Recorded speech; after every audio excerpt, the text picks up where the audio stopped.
Here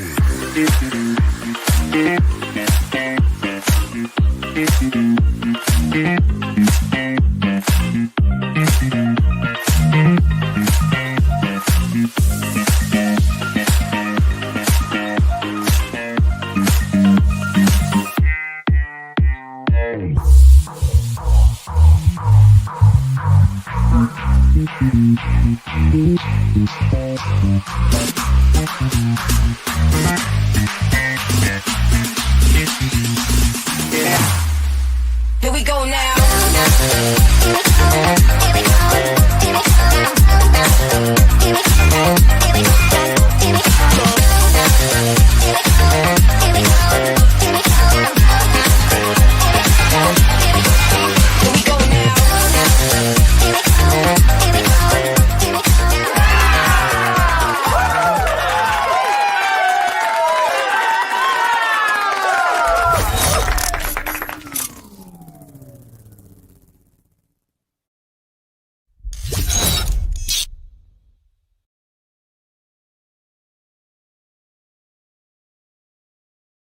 Here we go now. Here we go now. Hey, y'all. Welcome back to the Kempire channel, your number one source for pop culture news and music, entertainment, reality TV, and so much more. Let me know if you guys can hear me because I am streaming through StreamYard and, different setup, different internet. As you know, I'm in the middle of traveling, but I did watch the Real Housewives of Salt Lake City. As always, be sure to let me know where you're watching from and how you would rate this week's episode. Oh, I forgot to put the actual rating on YouTube. So let me do that while we are talking here. And shout out to everyone watching from around the country and around the world. I see the Bronx is in the building. I see the Connecticut's in the building. California's in the building. I see Jamaica's in the building. Hold on, y'all. Let me mute this. All right, let me do the ratings very quickly as I do this. Again, keep liking the video. How would you rate this week's episode? And this goes for our replay crew as well. Be sure to let us know how you would rate this week's episode from 1 to 10. I'd probably rate this up. It was a good episode.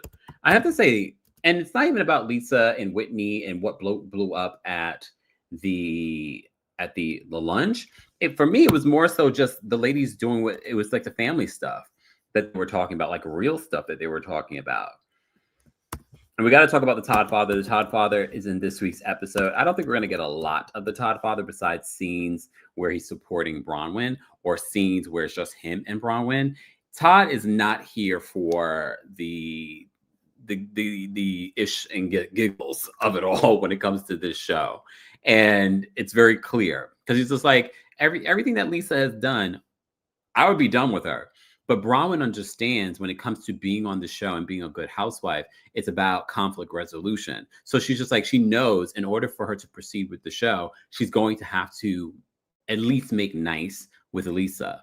So she's saying that. And Todd's just like, no, things that she said is not, it's not acceptable. Ms. Esquire says, I love Todd. I would actually soften my delivery for Todd. Wow. And if you know Miss Esquire, that's saying a lot. That's saying a lot.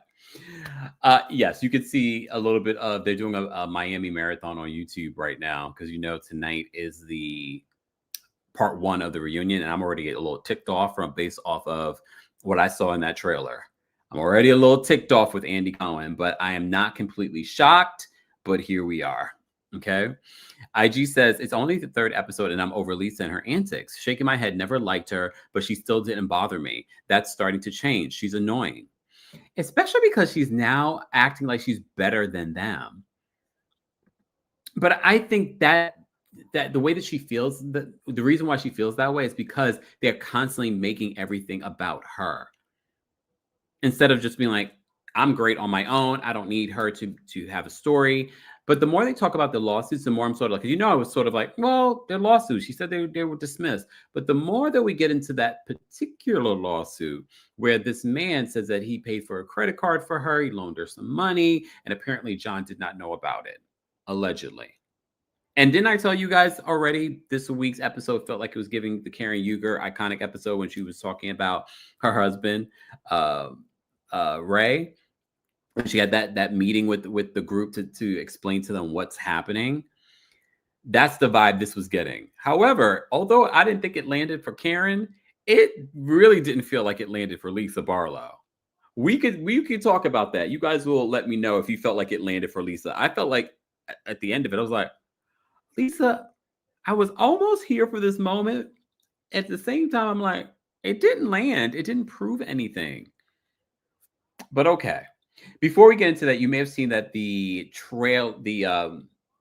taglines have come out for Real Housewives of Salt Lake City. So I wanted to go through them first. And for those that are just joining us, we're talking about the Real Housewives of Salt Lake City. Be sure to like the video. It's easy and free way of supporting not just my channel, but other channels will start to show up on your algorithm.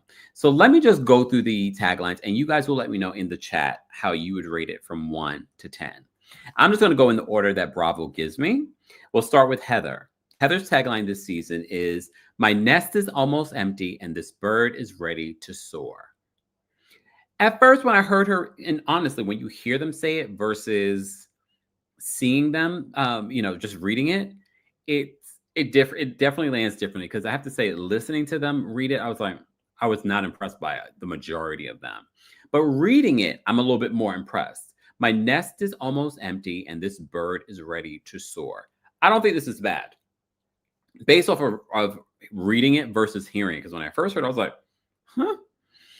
But that could just because Heather, forever the loser. Oh, sorry. Oh, whoa, whoa, whoa, Heather. Whoa, whoa, whoa. Okay, wait. Oh, no. Y'all giving it very low ratings. Chandler gave it a 5. Western gave it a 4. I thought it was decent. I thought it was more decent the fact that I read it versus what I heard. I'm going to give this one a 7. I'm going to give Heather's tagline a 7. Let's get into Meredith. Meredith's tagline this season is, while you drop lies, I'm dropping beats. Because she's now a DJ. I just feel like with Meredith, this is my frustration with Meredith, and this is why I've always said Meredith can go. Even though she's definitely given us some iconic moments, I'm just sort of like, I don't feel like we're getting anything honest from Meredith. I feel like the relationship with Seth is over. I think she does have men in New York, fine, because Seth might have women or men in other places. But I just feel like there's always some next job that she's doing, and I'm sure DJs that have been doing this for a very long time probably get annoyed when they see someone like Paris Hilton, who did not go to school for this, but really have breathed this life and struggled to get the positions to play at certain places around the world. I'm sure they get so frustrated when they see these celebrities now taking over their arena, and now they're taking the money, they're taking the jobs. Thank you, Chandler. No time put in. You know what I mean? So now Meredith, so I know the Bravo universe, they're like, yeah, Meredith is a DJ. You know how the Bravo universe is. But I think about the people that have been grinding for years, since maybe when they were in their teens, wanting to say, I want to be a DJ. And they learn, like, they know music in and out. They know mixes. They know international. They know their stuff. Okay? And Foxy says she's actually a good DJ. Okay. Is she playing a bunch of beats? I can't even say the same for James Kennedy, because I feel like James Kennedy has been wanting to do this for a very long time. Remember when we met James, he was talking about being in music. We met James when he was super young. I don't even look at James Kennedy in that way. I feel like he really has been working to a place where he is being established and respected by other DJs. Meredith is in, I wouldn't say she's in her prime, but she's a woman of a particular age. Now all of a sudden you're a DJ going on a DJ tour. This is where I go also frustrated with like a Luann de Lesseps, because there are people that would love to have a sold out show, that have more talent in their pinky, okay, in their pinky than Luann has. Exactly. Whatless says James Kennedy is a real DJ. There's a difference. I don't look at James Kennedy in that way. But Paris Hilton, and Paris is one of the top female DJs in the world. And maybe she's garnered the respect of other DJs because she's been consistent with it. She's been doing it for a long time now. But now Meredith Marks, at her big age, is saying, I'm going to become a DJ. So whatever happened to all those other businesses? What happened to your law degree? As someone that has worked with thousands of attorneys, it's not shocking to me that she's not using her law degree, because so many attorneys, they go to get their law degree, but they end up doing something else. But it actually helps you. Miss Esquire says Paris is a legitimate music artist. Star is Blind does not count, even though I love that song.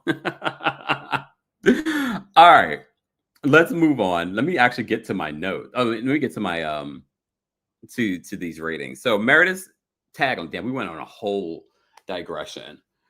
Meredith says, while you drop lies, I'm dropping beats.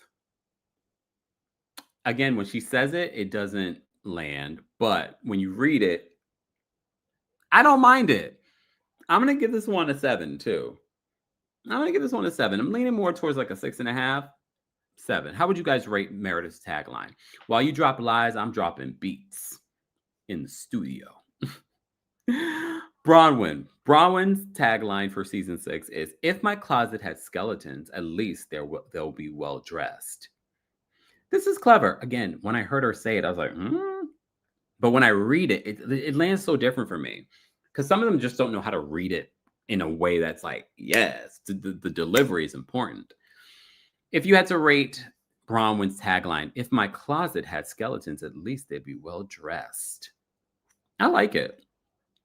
I like it. I'm going to give that an 8. I'm going to give it an 8 because I do like it. I think it's very clever, especially with, I'm sure more stuff is going to be coming out about Bronwyn because she's going up against Elisa. Angie K's tagline for season 6 is, I'm Greek and the rest are just a tragedy. I'm enjoying you, Angie, but this was not it. I did not like this. And I know she's going to make everything about her being Greek. She's hosting the trip to Greece this year. You saw in this week's episode, she's talking about her Greek heritage. I get why she's mentioning it in her tagline. She says, I'm Greek and the rest are just a tragedy. I know, a Greek tragedy. No, I don't like it. It's okay. I'm going to give it a 4. And I think I'm actually being generous by giving it a 4. How would you guys rate Angie's tagline? Ariana says, I really liked it. Not me. Look, not me. Ciara gave it an 8. K-Baby gave it a 5. Bronwyn gave Bronwyn a 7. Naturally gave it a 5. Coco says, girl, we get it. You're Greek. Shout out to everyone watching on Twitch. I see you guys as well. Sweet gave it a 6. Lakia says 0. Even her daughter is over it. That was quite telling to me, because in this episode, Angie talked about her daughter saying to her, I feel like you're making this your whole personality, which says to me all of the Greek talk that she talks on the show, even her daughter is just frustrated with her. Lolita gave it a 1. Elijah gave it a 5. Kataman says, I'm torn. I liked it, but not really. I give it a 5 or 6. Yeah. It's all right. It seems like there's a mixed bag. It seems like there's some people that really like it or some people that really don't like it. Okay, baby says Angie too. Her daughter was right. I think her daughter's also at an age where she's just, just not into her mom. Mind you, remember, this is a daughter that slept in the bed with them up until probably recently. She probably doesn't sleep in the bed with them anymore. But Angie, don't you worry, girl. She will get over it and you guys will be the best of friends again.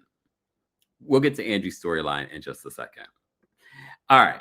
And if you're part of the replay crew, be sure to let us know how you would rate these taglines. Whitney's tagline. Whitney's tagline says, roses are redheads, violets are blue. Don't come for me or I'll come for you. I actually think this is cute. I think this is cute. Roses are redheads, is because that's the color should be sporting this entire season. Violets are blue. Don't come for me or I'll come for you. Especially after watching this week's episode, it's like, oh, that's the energy that Whitney is on this season. I thought this was clever. I'm going to give this a 7.5, maybe an 8. I'm going to give it an 8. I'll give it an 8. All right. How would you guys rate Whitney's tagline? Let's see what you guys are saying. Okay, I see a 6. I'm seeing a lot of 6s for that. Okay. Sweet Cherry 5.5. Sierra gave it a 2. Oh, I'm seeing a lot of 6s. A lot of, I guess I was generous. Moni says it was cute, but I wasn't crazy about it. 6. Okay. Exactly, Sierra. I have to say, when you hear them say it, all of them would have gotten lower scores. But when I read it off the page, it sounds better when I read it. When they read it, I'm like, I'm not convinced. I'm not convinced. And we have to keep in mind, too, they don't decide which tagline they're going to end up for the season. That's up to production. They're given a bunch of taglines. They'll offer some taglines, and then production decides what the tagline will be. Mary Cosby. Mary Cosby's tagline is, I'm just here to eat, drink, and be merry. We know what that's a play off of. We know it's a play off her name. And the saying, eat, drink, and be merry. This was actually not great. I like the cleverness of it all, but I don't love it. It felt, especially because she's so funny. There's so many really great moments from Mary already this season. I'm just like, y'all could have just given her a better tagline. It makes me wonder, because I always hear that the Housewives, a lot of times they don't end up liking the taglines that's chosen for them, and they wish that they would have chosen a different tagline. It makes me wonder if there was another tagline that Mary prefers. I don't love this one. It's just kind of blah. I'm going to give it a 5. How would you guys rate Mary's tagline? Bergie said a 10 out of 10. I know you lying. B Pen says 10 for Mary. Dion says 10 for Mary. Bernadette says, I love it. Y'all are corny. No, this is your feeling. I'm not going to judge your feeling, but I can because I'm here. Angie gave it a 9. Oh, hold on. Key Eye says Mary is comedy, but I got to give this one a 4.5. Lexi on Twitch says Andy Cohen said on Watch What Happens Live that he came up with it. That alone should make you guys rate that one a 0. Andy Cohen says that he came up with that particular tagline. That alone should tell you you need to give it another rating. For those that rated already, rate it again. Rate it again. Andy Cohen came up with that one. Andy Cohen came up with that one. Hey, Nelson. Bernadette says, whatever, Kempire. Come on. J. Pooh gave it a 2. Yeah. Angel gave it a 0. And Andy came up with that one. You know what Andy is giving as bland as you are. As bland as you are. Christiana says still a 9. Okay. Sierra says Andy did one good thing. Oh, not one good thing. Nelson says if Andy came up with it, I'll give it a 7. That's still generous. Jermaine says very vanilla. Poppy says a -1. Tesker says, look, Kempire, a broken clock is right twice a day. 10. You know what? All right. You guys feel the way that you feel. I personally disagree. It's not a bad tagline, but it's not. When y'all look back at some of the taglines that we've gotten from Housewives, that one, y'all, in comparison, we'll be like, that's not it. All right. Let's get into Lisa Barlow's tagline. Lisa Barlow's tagline says, I don't go low. I go the distance. I thought this was good. It was short to the point, very clever to go based off of something that she said before. I thought this was really, really good. I don't go low. I go the distance. And I will give Lisa this. Her delivery of the actual audio was really good as well. I'm going to give this one a 9. Dare I say I would almost give this a 10. But that's my opinion. Y'all don't have to agree with me. Mancy gave it a cute 7. Jennifer gave it a 3. We are really not on the same page. K-Rose gave it a 3. Lisa gave, K-Baby gave it a 7. Look, Ariana gave it a 10 out of 10. Coco says, huh? It's so basic. Well, that's Lisa. I don't go low. I go the distance. I don't know how you guys can say that that's basic, but then say that Mary Cosby's tagline is not basic. It's literally a basic saying that's been said before. It's not that clever. It's a bit of a like, oh, y'all could have did a little bit more in regards to it. I think y'all just don't like Lisa. See, this is the problem. We have to be able to look past what you feel about Lisa. Just saying. JP says none of them are clever. Nicole says Mary is funny. Lisa is annoying. Okay, Malika says it was cute though. Singer says bloop. Okay. Coco says correct. I don't like her. Jermaine says I'm not liking Lisa so far this season. A lot of people are saying that. Hold on. Oh, Kristen says they're so biased for Mary because she's a person of color. That's why they call her the queen child. Listen, the queen. Wait, Lisa is the queen. Kristen, you just lost credibility there. Okay. Lisa is not really the queen. And we do not rock for Mary just because she's a person of color. Mary really is, when she's on the show, really funny and interesting. But that tagline was basic AF, in my opinion. Exactly. Nelson said, okay, let's stop. Lisa isn't the queen. They make it seem like she's the queen, the way that they focus on her, but she's not the queen. Okay. Bernadette says, I love Lisa's crash outs. Same for Mary, says Kaylin.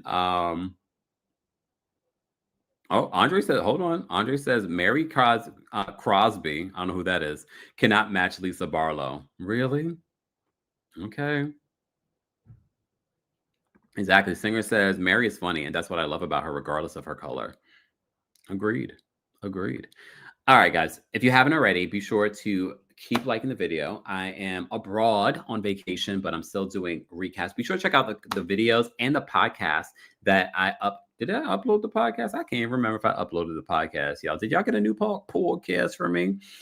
Because I probably didn't even upload it. Did I upload it? See, when I do something in the middle of the night, let me just make sure I uploaded it. Please hold.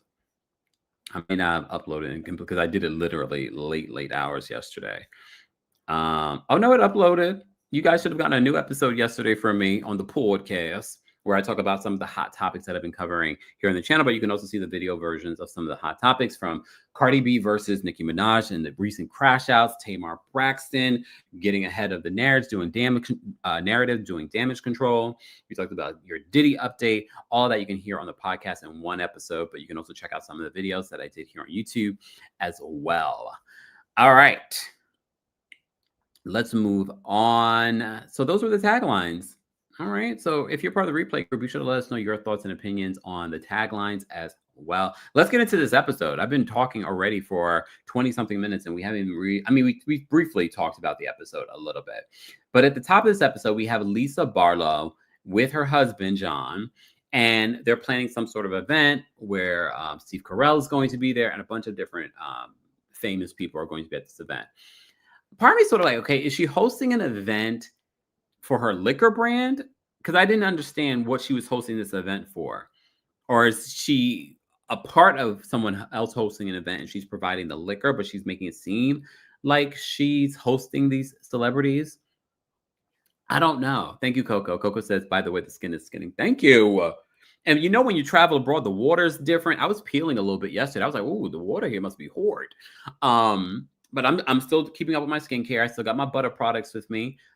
Matter of fact, I need to email Butter to get us our discount code for YouTube. But if you want a discount, head on over to my TikTok shop at TheKempire on TikTok, so you can get some of the butter products that I'm currently using. I brought with me on this journey. I got my vitamin C. I didn't bring the silky soft towels with me. I said I was going to, and I completely forgot. This is why I end up overpacking, because I end up like, oh, I forgot this still. Okay. But anyway, you can get all of that on the TikTok shop. All right.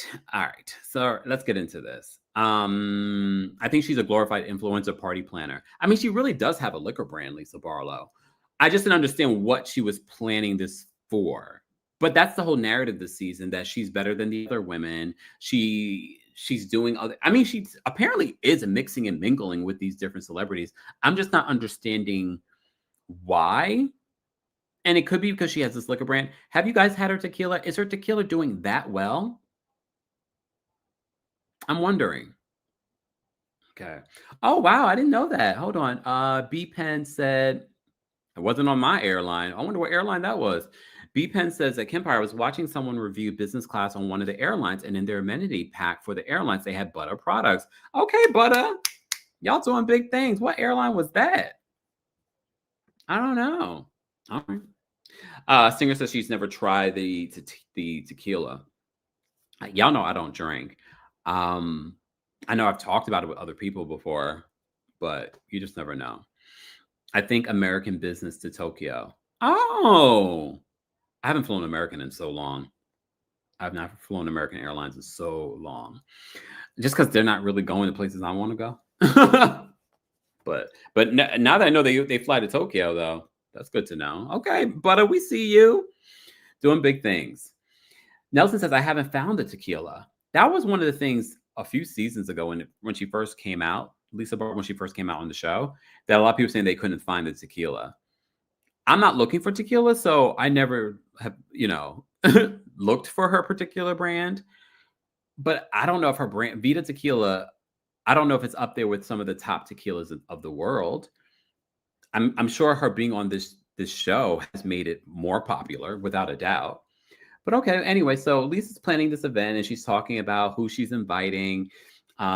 She's talking about some of the people that she's like, I work with so many important people. They don't understand the life that I live. I'm planning an event with Forrest Whitaker. I work with Usher, Randall Ratcliffe, Harry Potter.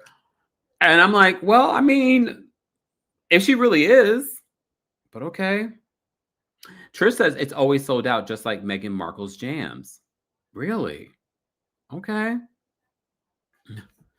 Oh, see, ooh. Jay says you are not missing anything. Not flying American Airlines. Their flights are constantly delayed. Ooh, I haven't flown American since, oh my gosh, it's been years since I've flown American Airlines, but I digress.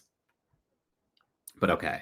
So Lisa this season, and I get why people are not liking Lisa this season, because they're thinking to themselves, this woman is now always bragging about the celebrities, how she's different, how she's better. The lunch that she had with, and I forgot to mention this during my recap last week. Was it last week? Yeah, because this is only episode 3. When Heather met with Lisa, but before Heather even sat down, that black woman, a black woman was such an icon, because the way that she kind of rolled her eyes at Heather, kind of looked Heather up and down. Like, I don't think anyone was ready for that moment. Like, what? Like, she just kind of like. So Drunk Drawn, I don't know if you see them on Instagram. Like, it was such an iconic moment that they even did a photo, an art piece of this woman. Tesker says that woman's face. I was like, because it stood out. It was such a moment. Because I guess the background characters of these reality shows usually are supposed to ignore what's supposed to happen. And she was not ignoring in that moment. I'm glad she didn't. Okay. Yes. Christian says that the Salt Lake City socialite's back, and Amy's back. And this time we're hearing her speak. I wonder if they were considering Amy, or Amy wanted to be considered. You know what I mean? And I'm kind of like, I don't like when people want to be considered for these shows. Then it makes me wonder, like, is she really that girl? But apparently she might be really that girl. Loves Mimi says her facial expression was hilarious. Yeah. And I forgot to mention it last week. And I was like, let me mention it this week. And I mentioned it in the comments as well during the live chat. So Lisa is acting like she's so much better than the group. And I think that's part of the reason why there were a lot of people that didn't love Lisa before. But especially this season, you see her leaning in, like, I'm partying with this one. I'm doing that. I'm in this and I'm doing that. La, la, la, la, la, la. And I don't know if that is the life that she's really leading. Because again, I know she has a tequila brand, but what is that actually worth? Is that really worth a lot of money? I mean, based off these lawsuits, they're saying that she's borrowing in order to keep the brand alive. So allegedly. So I don't know. Lakia says, that lady, I'm getting on a camera today. I'm glad she did. It was a moment that stood out. She didn't have to say much. Her face represented how we feel about Heather. But okay. All right, let me move on. I have my notes here. I'm trying to do multiple things at the same time, y'all. Okay. So Lisa said that she isn't worried about her lawsuits, and that she has more than 6 attorneys. Because remember, she originally said that she had 6 attorneys, but now apparently she has more than 6 attorneys. So they flash back to 2 days earlier where she's hanging out with the Salt Lake City socialite, Amy. And she says that I'm planning this special lunch. I mean, first we're going to do ski shooting beforehand. And then we're going to have this lunch so she can confront the women. She says that she's always the target, so it's time for her to switch it up. So it's time for her to turn it on the other women. So, and again, remember last week when I was talking about Amy, I was like, I'm surprised that she would want cameras at this event if she's not considering doing the show herself. Clearly, seeing Amy again this week, they must have been considering Amy and they decided not to move forward with Amy. That is the only reason why we're seeing or hearing from Amy.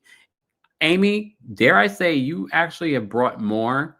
And when I say brought more, I'm being a little dramatic. Brought more than Miley. I don't even know how you say her name anymore. You remember her, but she had an official photo, Miley. But production probably like, let's not waste a photo on someone we might not actually end up using. But okay. All right. Kempire says that Amy is filthy rich. Do you know for a fact? I mean, look, there are plenty of rich people, not a lot of them, that come on reality television that just want the fame. They're rich, but they're not famous, and they want the fame. They want to be a part of this Bravo universe. Okay. What Liz says, Andy revealed that she participated in catering for the function, so Lisa wasn't really hobnobbing with the stars. Lisa lies by way of establishment. Well. Just Jules, thank you so much for being a member for 35 months. Just Jules says, Whitney, Justin were in Buffalo last week for the Sabres and Bills game. Met them at the Bills game, super nice, and didn't hate her hair. Enjoy vacation. Wait, did she still have the red hair? Because I feel like in the confessional, she's blonde. So did she go back to the red hair because of the season? Okay. All right. Missy, thank you. Missy says, hey, Kemp looks good in any light. Slightly jealous, but still. And the lighting in this room is terrible. The lighting in this room is terrible. If you guys can only see the makeshift lighting, to me, y'all don't even know what I do in order to create the content, to make sure the content is contenting. Okay. All right. Meter must be a little behind. Says Angie's tagline is a 3. Ooh. Oh, Coco says, but on Twitch, you look good. Thank you. So on YouTube, it look bad. Andre says, Lisa has a right to protect her business. Agreed. Elliot says, not surprised. Angie clocked that Lisa just posted filtered photos from her hotel, and I cackled. Yeah, because she said they were AI generated. I was like, how's she know? I have to say, Angie K's confessionals, Angie K, like she always looked pretty good. And she was definitely really great with her outfits and looks last season. But Angie K's bringing in her confessionals. I'm enjoying her confessionals. Like her looks, her fashions, and the hair. Woo! I mean, I expect her to have nothing but the best hair.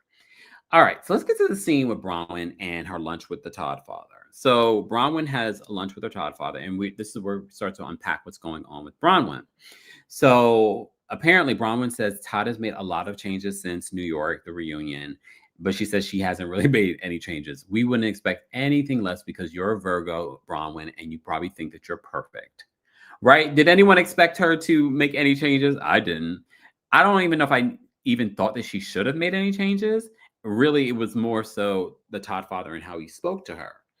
So she says that he's made a lot of changes since then. So she's sort of having a conversation with him because, look, this is a reality show. So she has to bring up their storyline and what she's going through. And she says she saw her father. Her father has been battling Alzheimer's for the last 10 years. I don't know if we knew that before this. I know she's mentioned her parents before, but she didn't mention that. So now she's brought in like a bunch of people are now living with them. I'm having some mango juice, y'all. Every time I'm in Europe, I find the mango juice and it's so good. And it's a different brand. It's not one that I've tried before. When I went to Greece, speaking of Greece, when I went to Greece, I had some mango juice there too. It was delicious. All right. Oh God, here go kaboom room with the gout D. But anyway, leave Todd alone. Okay. Leave Todd alone. Okay. So Brahma says she feels guilty because her father was staying with her along with her mother because her mother had a brain tumor. like a very serious brain tumor. She had to have emergency surgery. She's on the mend. Everything should be good with her mother, but they moved in with her because they needed the support because she's got the brain tumor and her father has Alzheimer's, and he's had it, I'm sure by now, 10 years later, it's gotten progressively worse. So she said she recently saw her father. It was a good day. And because it was a good day, she kind of felt guilty. She's just like, he should be at home with us. But when it's not a good day, she's like, I can't handle it. There are a lot of people that criticize Bruce Willis's wife for having him in a separate home where he has like 24-hour care because, he's battling a similar, well, they say similar. We don't know if it's even true in regards to what Wendy Williams' dementia she's that they claim that she was diagnosed with. So people were questioning why the wife was doing that. Because if you've never lived with, and I haven't, but I've heard, if you've never lived with someone that has progressively gotten worse when it comes to either dementia or Alzheimer's, don't speak on whether or not someone, if they have the means to have 24-hour care, because things can, in an instant, they've gone out the house and now they've gone missing. They don't want that to happen. So they want 24-hour care, but at the same time, as caregivers, you also want to be able to live your life. You also don't want to be constantly stressed. That's a lot. So, but she feels guilty because the day she went to see him, it was all good. And in her head, she's like, if every day was like this, he could stay with us. But she realized that he couldn't. So she's very grateful to Todd because the Todd father is the one paying for everything. And she wanted to take this opportunity, which I can appreciate about Bronwyn. Bronwyn is very emotionally mature in a lot of ways. And we talked about this last week in regards to our conversation with Heather. She wants to say to Todd, because Todd, Todd is grumpy and he's just like, oh. But she's like, no, I need you to look at me. I need you to listen, because she wants to show gratitude because I know this is not what you signed up for. Like he's canceling meetings. So you remember he used to fly and do all this stuff for work. He's still working. So she's like, I know this is not what you signed up for, but I appreciate that you're doing this. And a lot of couples could learn a thing or two from them, because I think so often when you're in a relationship for so long and your partner is constantly showing up for you and you're not saying thank you, you're not showing true gratitude and really taking that moment. Like, I want you to know, I appreciate that you're doing this for my family. And our home went from being just me, you, and our daughter to now me, you, the daughter, the boyfriend, my mother, my father, you know what I mean? And now the parents, they're in their own financial constraints because of health issues and whatnot. So Todd has stepped in and taken care of that.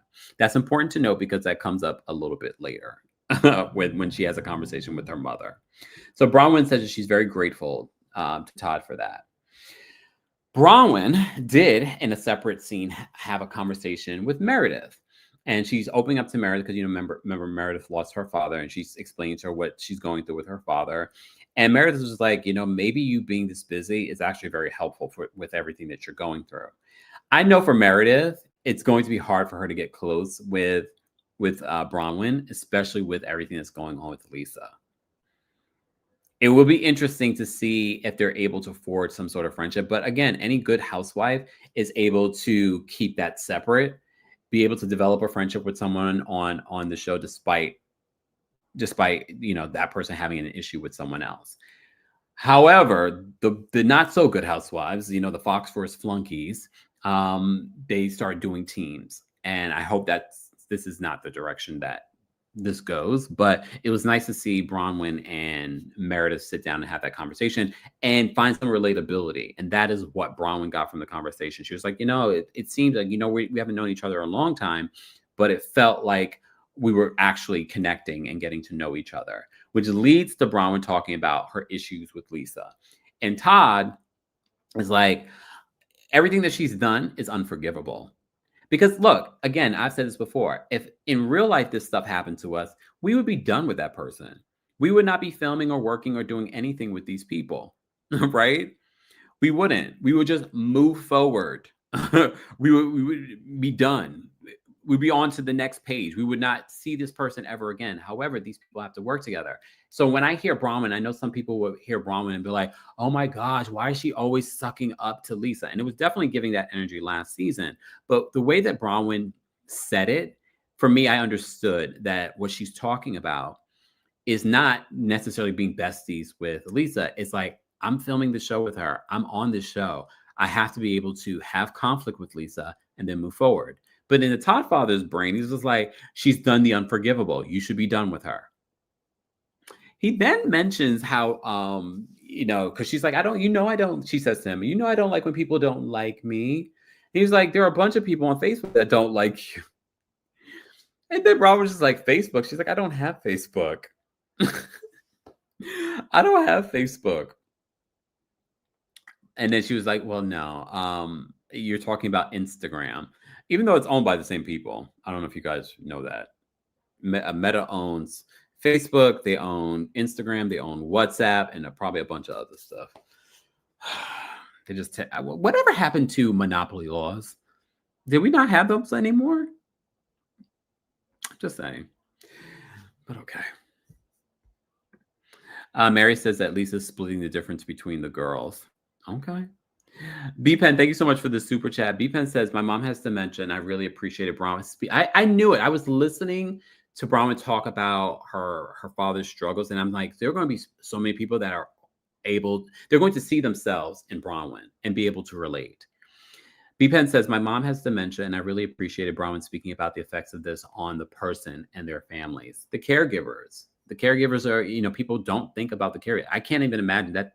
And again, if you have the means, not everyone has the access. Not everyone has a Todd father to be like, I will pay for the facility. Some people have to take their parents under their own roof, and they have to take on the burden of making sure everything is a safe environment for this person. They have to keep eyes on them at all times. There's a lady randomly, because I've liked her videos, so they keep coming up, where she talks about her mother with Alzheimer's and the different prompts that she uses while working with her mom in order to not get her mother agitated or confused by just like, oh, come inside, or, so she does these different scenarios on social media where she talks about that.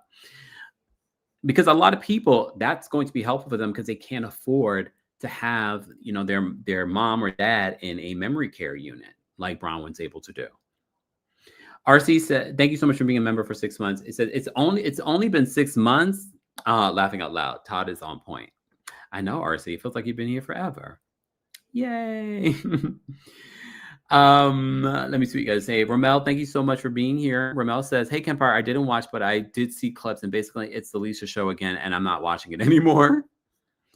It's their fault. It's the cast's fault. They're constantly making it about Lisa. Lisa's not that interesting. I've been saying this. But what? I mean, I have to say I'm still entertained, unlike OC. I will give you guys a heads up, and thank you for being here. I probably won't recap OC this week. I will recap Miami at some particular point. Probably not till the weekend if I have time. Remember, I'm traveling, so I'm prioritizing fun, touring, doing stuff before work. So whenever I have time, I'll do Miami. I'll probably get to the OC whenever I get back. Ooh. Sorry, but not sorry. Thank you, Sophia. Sophia says, I like how you spell Sophia. Is that how you pronounce it? Osmond said, Osmond. I know it's spelled differently, but Sophia says, please show some love to Kemp, who joined us even when he's on vacation. Thank you, Sophia. Thank you, Nelson. Nelson says, take the break, you deserve it. Thank you. Cupid says, Heather is a booty licker when it comes to Lisa, and it's disgusting. But we got to talk about where she sort of ventures away from Lisa in this week's episode when it comes to Heather. I was actually kind of shocked, but okay. Tanya says that OC is not as great as Salt Lake City, hence why you see me doing an actual recap during my vacation. It's almost 5:30 here in Europe. All right. Ramel says, I know some people was tired of Miami, but I can rewatch it all over. We love Miami over here. I'm looking forward to the reunion. I'm kind of looking forward to the reunion, but I'm also kind of not looking forward to the reunion because I feel like they're not going to be handling the questions the way that we need them handled, but we will do that. Thank you, Tanya. Tanya gifted 5 Kempire memberships. Thank you, Tanya. And if you weren't, first of all, if you were gifted a membership, please say thank you to Tanya. if you didn't get one, but you would like to be a member of the channel, head on over to teamkempire.com/join to become a member. Thank you for the membership, Stunning. We appreciate your generosity always. Guys, you can also support just by liking the video. Don't forget to subscribe, because I know some of you are relying on the algorithm for you to keep finding my content. That's not going to always work. Okay. So, yeah. Ma'am Bansu? Okay. We'll just say Lisa's disrespect to Heather is allowed. But Lisa, Heather's okay with it. Exactly. April says 5:30 p.m. in the Europe cities. Yep.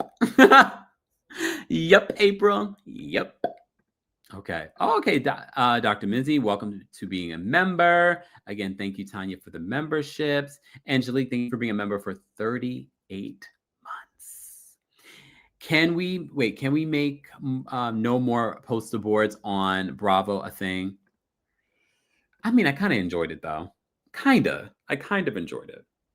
Honestly, if you see the clip from the reunion from Miami, I kind of wish that Gertie had some poster boards of the text messages. Remember, when that episode happened, and we'll talk more about this week, when that episode happened, I got the text messages. I got the screenshots of the text messages. I read to you the text messages. And if you read the text message is text message. The point is made. But okay. Okay. All right. Let's move on. Let me go back down. So Todd is done with this group, but Braun was just like, no, she wants to be able to move forward. All right, let's move on. Angie is at her dad's home. Okay, this scene, I don't know. Every time Angie meets with her father has such a sweet energy, and I don't know if it's because he's been through so much. We didn't even know the true depth of his story and what he went through and how he grew up poor. We get that in this scene. But we also know that he raised, how many siblings does Angie have? We never really even met her siblings. Okay. So it makes me wonder, I'm telling you, like, seeing her father and the fact that the father, after the mother died, remember, from alcoholism, that he raised all those kids on his own. And he has such a close relationship with Angie. And she's like, that's my first call in the morning, my last call at night. So I always think about, like, damn, this man worked and raised all these kids on his own. You know what I mean? Hold on. Cubitator says that he has like 6 kids, and I think Angie's the youngest. Right? Linda says, I love Angie and her dad. Thank you, Mary Jane. Mary Jane, the Kempire. If you don't recap the shows, nobody will be mad. Seriously. Mary Jane, you need to look at my Twitter. People were blowing up my Twitter yesterday. Like, where's the recap? Where's this? How come you're not talking about that? Okay. Anyway, so back to Angie at home. So this was a sweet moment. And it also kind of made me sad because it's almost poetic, because her father loves to do the roses. They show a picture of him doing the roses with Electra, her daughter. The roses are so beautiful and lush. You could tell he does a good job with those roses. But she says the roses, every time the roses bloom, she says it reminds her that she got another year with her dad. Which then made me go down in my head, think to myself, like, well, the years that her dad's not there.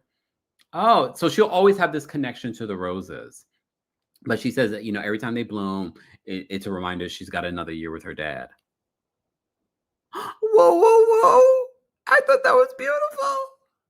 Right? Oh, so the dad says, oh, I wanted to show you some photos. So he goes, her dad is sprightly, though. He's 80-something years old. Her dad, you see how he was moving? Sometimes I can't move that quick. You see how Mariah moves? So I was like, the dad is so sprightly at his age.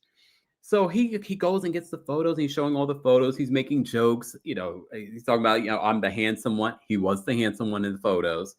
And she was talking about how, you guys weren't really smiling in the photos. And he was like, it was a hard life. And he talked about living in Greece during the war and coming to America and not having anything. And I was just like, oh, like, he's been through so much, but his energy is so peaceful. His energy is, just so sweet. There's a softness to him. There's still that dad energy, but there's still like this softness to him, especially when he's around his daughter. He's 89, right? He's like 89 years old. He looks good. He looks good.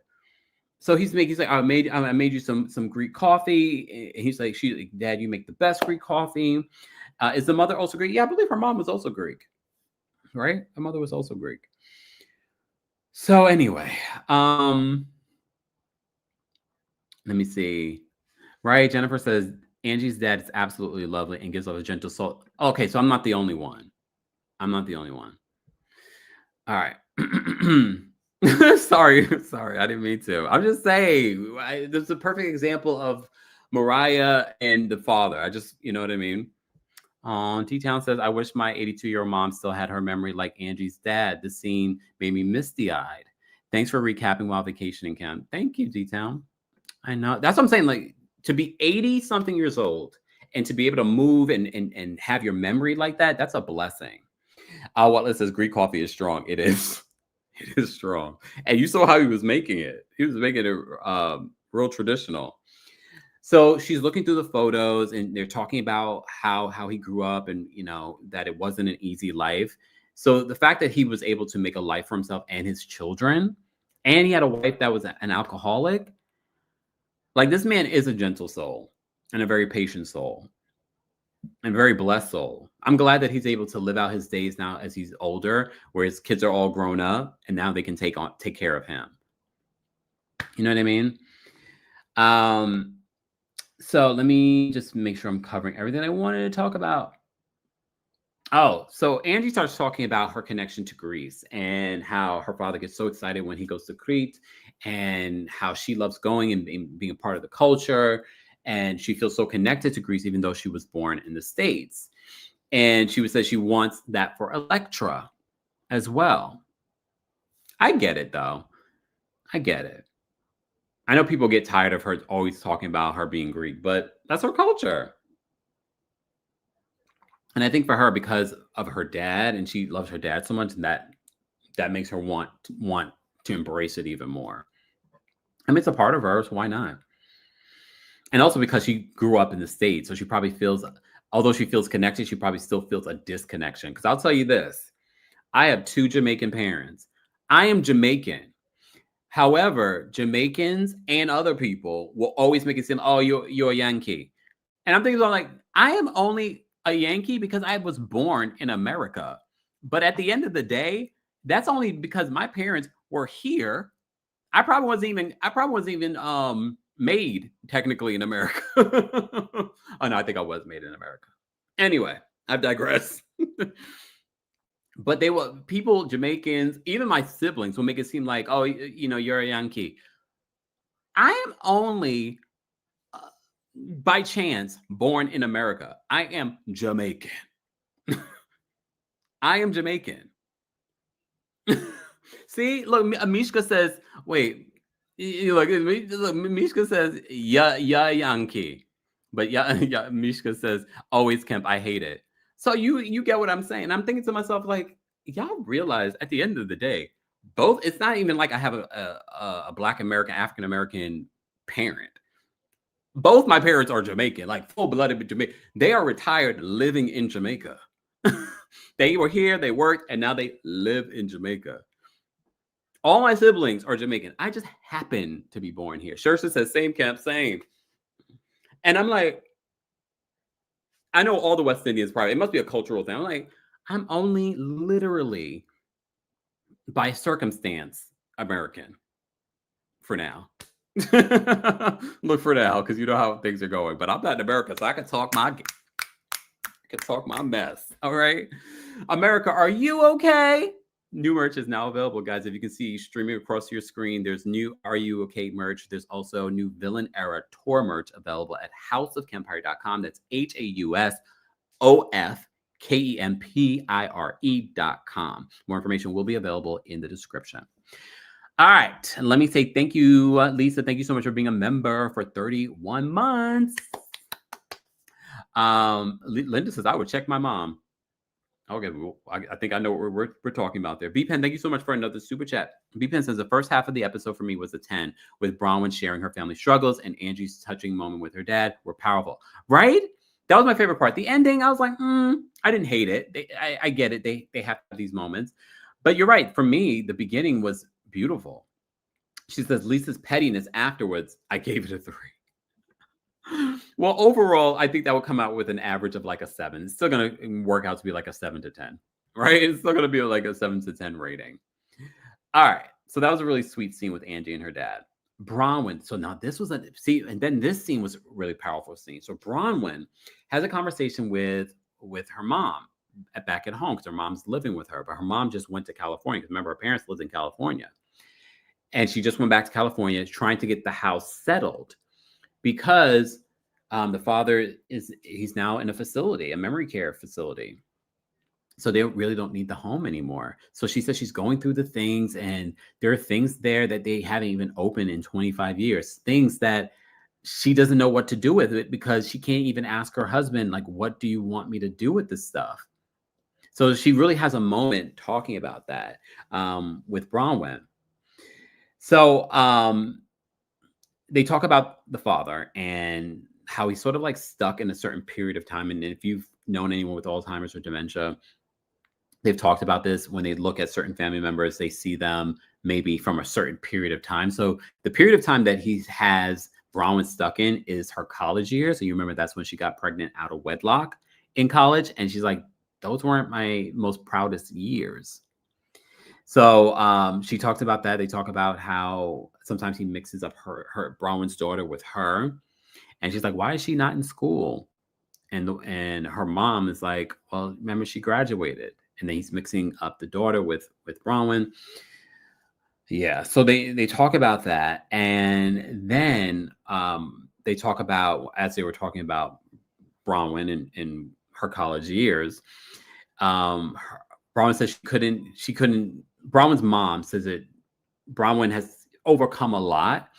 And her mom kind of takes a dig, and no parent, no parent, I don't think anyone's parent, I should say,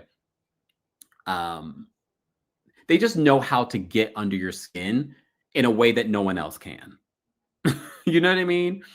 Even though when I'm watching it in the moment, I'm not looking at it in that way. I just felt like it was her being very direct, which is funny. I don't know what Bronwyn's mother's sign is, but Bronwyn is a Virgo. And I always say that about Virgos. I feel like they say things that can be sometimes cutting, but it's also the truth. So to me, that was a very Virgo moment. I need to know what her mom is, because I wouldn't be surprised that she has Virgo in like maybe in her top 3, if not multiple. Okay. Because she says to her, like, yeah, you wouldn't have gotten to where you've gotten to without Todd. And I was like, oh. Ms. Escobar says her mom was giving Capricorn. Okay, coming from the Virgo. Water Bearer says that some parents are so critical. If you know, you know.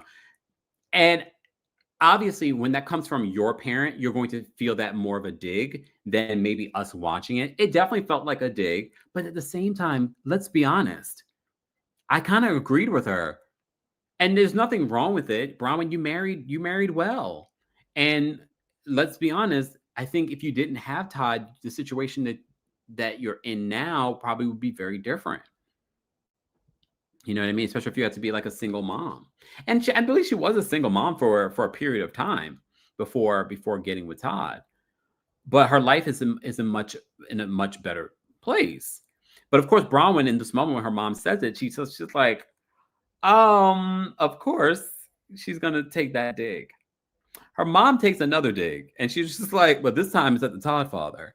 And her mom basically says, well, I hope you're learning how to deal with everything that, her mom is going through with the father, because, that will be your journey with Todd. And then she's like, oh my gosh. She was like, the call is from inside the house in regards to people taking digs at Todd and his age. She did not expect her own mother to take a dig at Todd's age. But again, yes, it's a dig. But then part of me is like, well, there is some truth, right? There is some truth. But it's okay, Bronwyn. I'm sure Todd is preparing himself for whatever that next chapter will be. Right? Right? Maybe? No? Okay.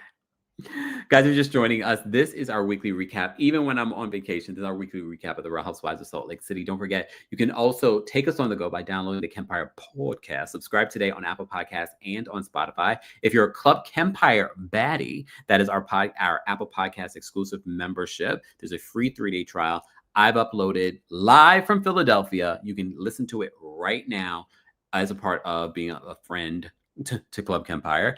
Join today on over to the Apple Podcasts, either their app or the website if you don't have an Apple product, and you can be a part of Club Kempire and listen to that. Okay. Well, Lexi, can you blame her? Lexi says her mother is not in her tact era right now. Her mother's going through what she's going through. I don't, honestly, I can't even blame her for not having much tact. Okay. Let me see what you guys are saying. Oh, hey, Sophia says, I've noticed several Somali sisters in the Kempire community. Hey, always lovely to see. Hey to our Somali sisters. All right. Oh, DJ says, that comment about Ty was so nasty and so rude. She didn't have to say it like that. I think that is who, can you imagine when Bronwyn went to them about the pregnancy? It wouldn't shock me that she was just as very transparent, very direct when that happened. So you can only imagine, right? Whatlet says, oh, Bronwyn, if you want to keep your sanity, put your mama in her own place. She seems like she has no problem with the mom living with her, though. Which isn't bad. She, it's probably better. It's better and it's cheaper to have her under one roof. They have a very big home. Personally, I would need an estate and a little guest house. You stay in the guest house. Let me see. Wait a second. Where is the comment? I just missed the comment. Oh, ZZ says, the comments from Bronwyn's mom just felt unnecessary and mean-spirited. I mean, I think a lot of people felt that way in a way. I didn't necessarily, maybe because I also have a Scorpio mom. So I saw someone else say that too. Like, oh, she could also be giving Scorpio. So part of me sort of like, she could also be a Scorpio mom. So maybe for me, and this is why we need to give people grace, because we all grow up very differently. You know what I mean? Because we are all going to take things very differently. Like, I'm looking at that, I'm like, although I can understand why Bronwyn might feel a way about it, part of me was sort of like, I mean, she's not lying. She's not lying. So maybe I've gone through my own trauma. So then there's that. Dr. Miss Honey says, Scorpio makes sense. Romil says, I was very close to my mom I was very close to my mom. So when I meet or see people who have parents or late like her mom, it hurts me. Also, not living with me, being mean to me. Missy says she ain't wrong though. Deborah says we Scorpios are sweet. I'm not saying that you're not sweet, but you guys can be cutting with your words.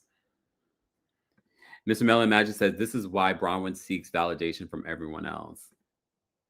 CT says the more I see Bronwyn's story, the more I feel endeared to her. I agree, CT. She's so human, and I appreciate that balance against the opulence of the show. I agree with that. Let me see. Care Bear says a Scorpio wouldn't live with her daughter. I don't know about that.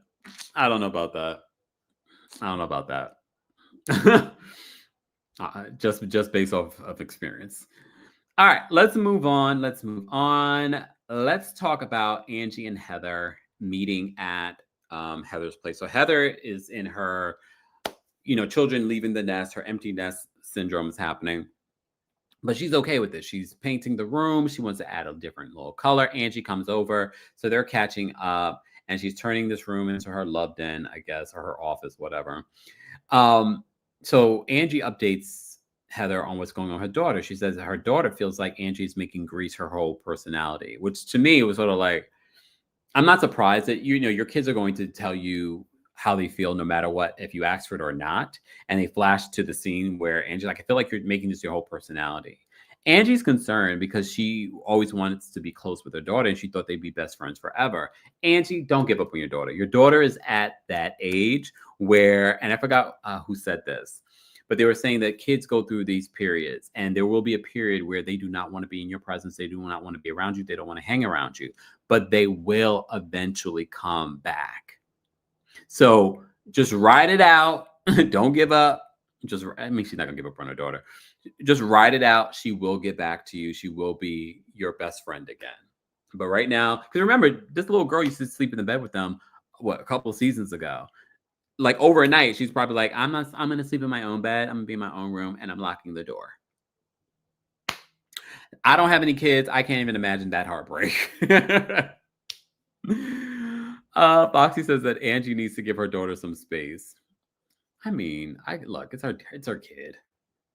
RC, thank you so much for the super chat. RC says dementia runs in my family. I think Bronwyn's dad is stuck on her pregnant era because he secretly admired her strength. Oh, and regrets how he handled it. Oh, RC.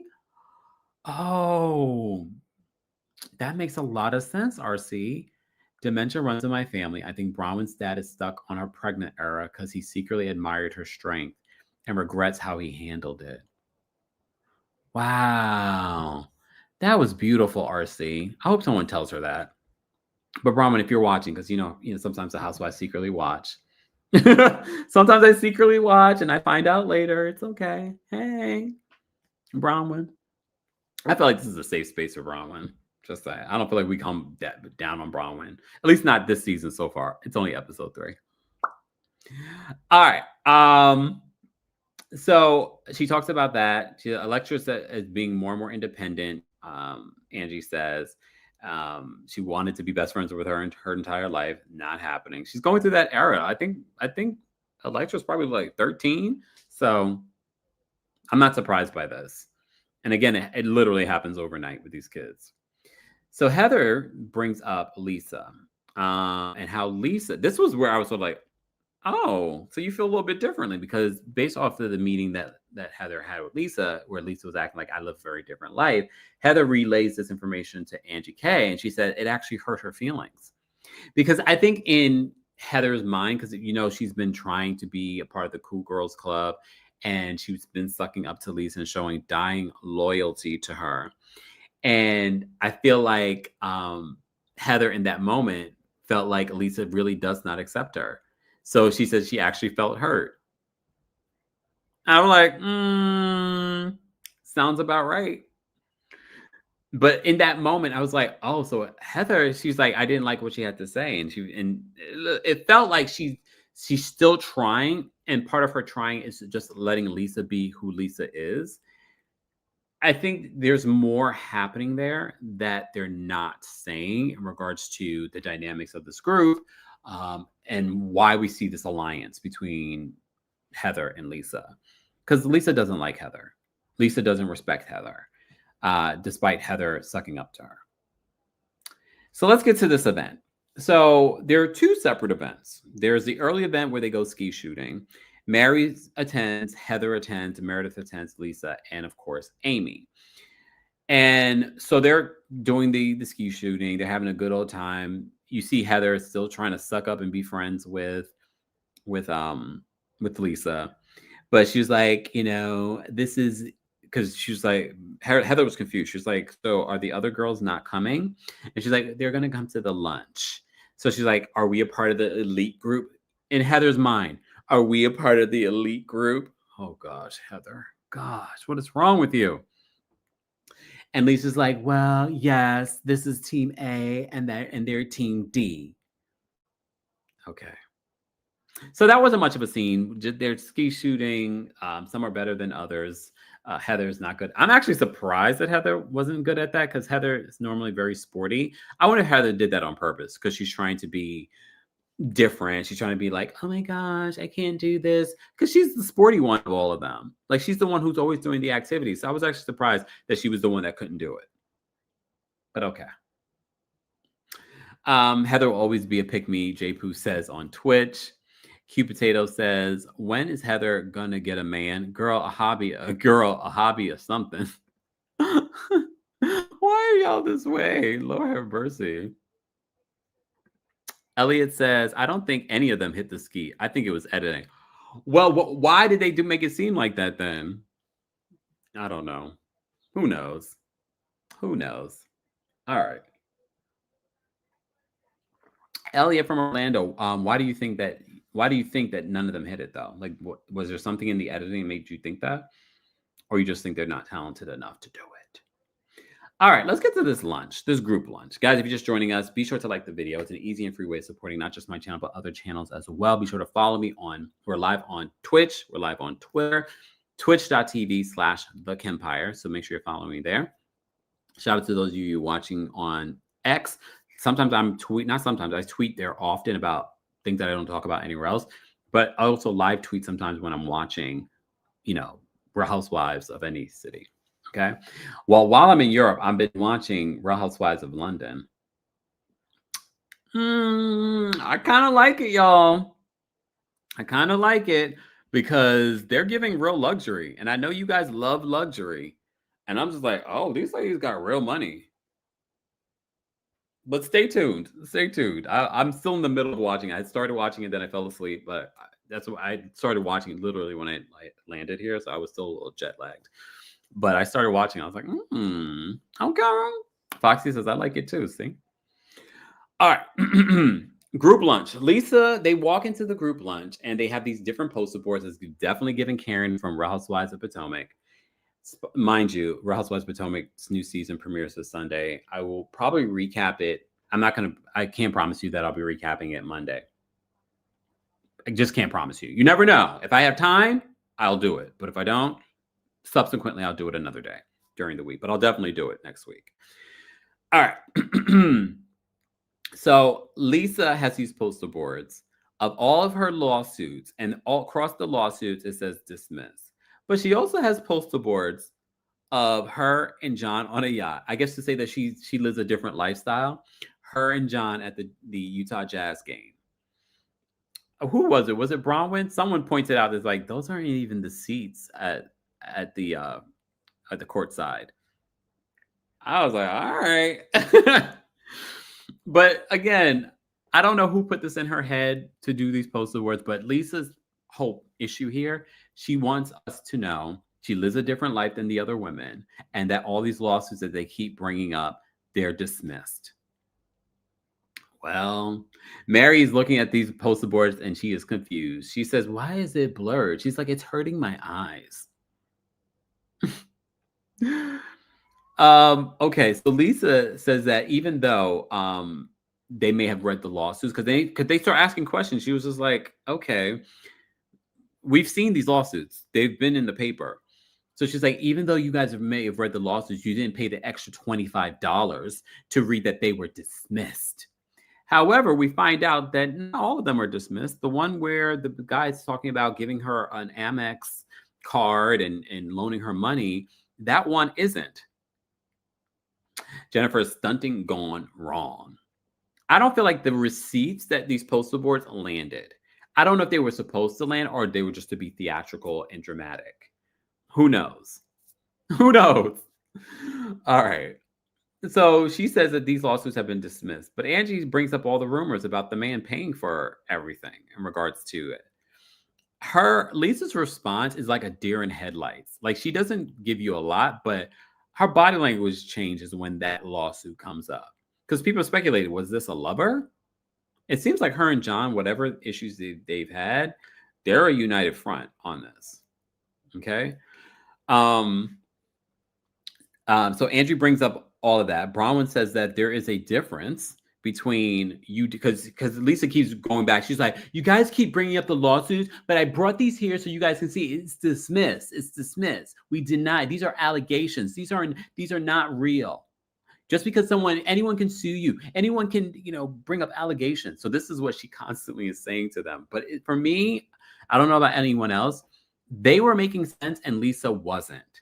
And at first, last week, and I was like, I didn't think anything of these lawsuits because they were dismissed. And yes, anyone can can be sued. And she is right. When you do reach a certain level, when you have a business, people will start suing you.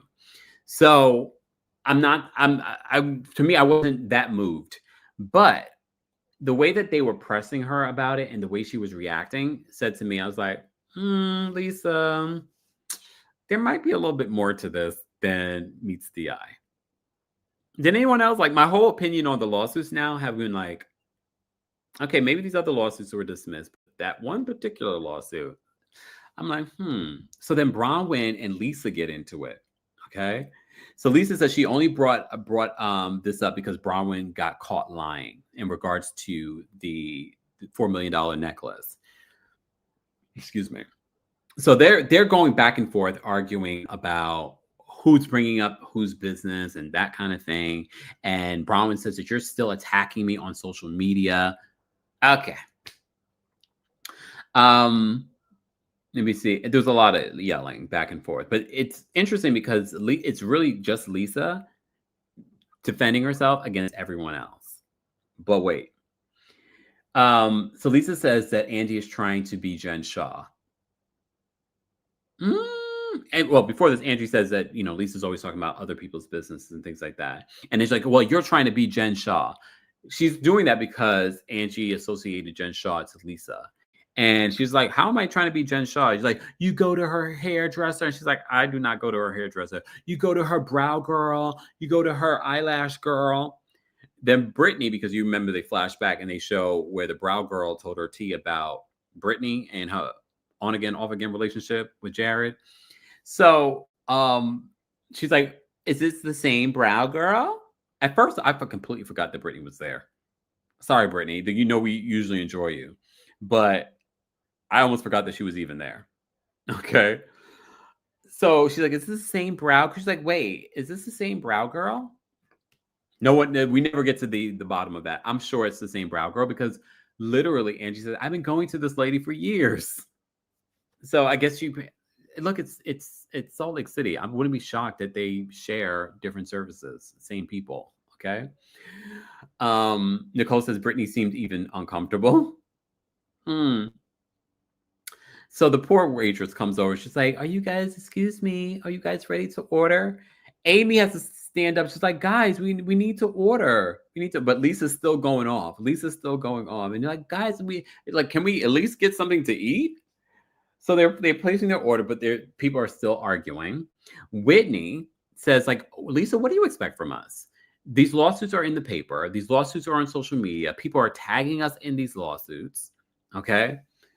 Which is true. I get where Whitney's coming from. And Whitney says that Meredith was silent when they were discussing this because Meredith steps up and comes to Lisa's defense. So Whitney's just like, you were quiet when we were all talking about this.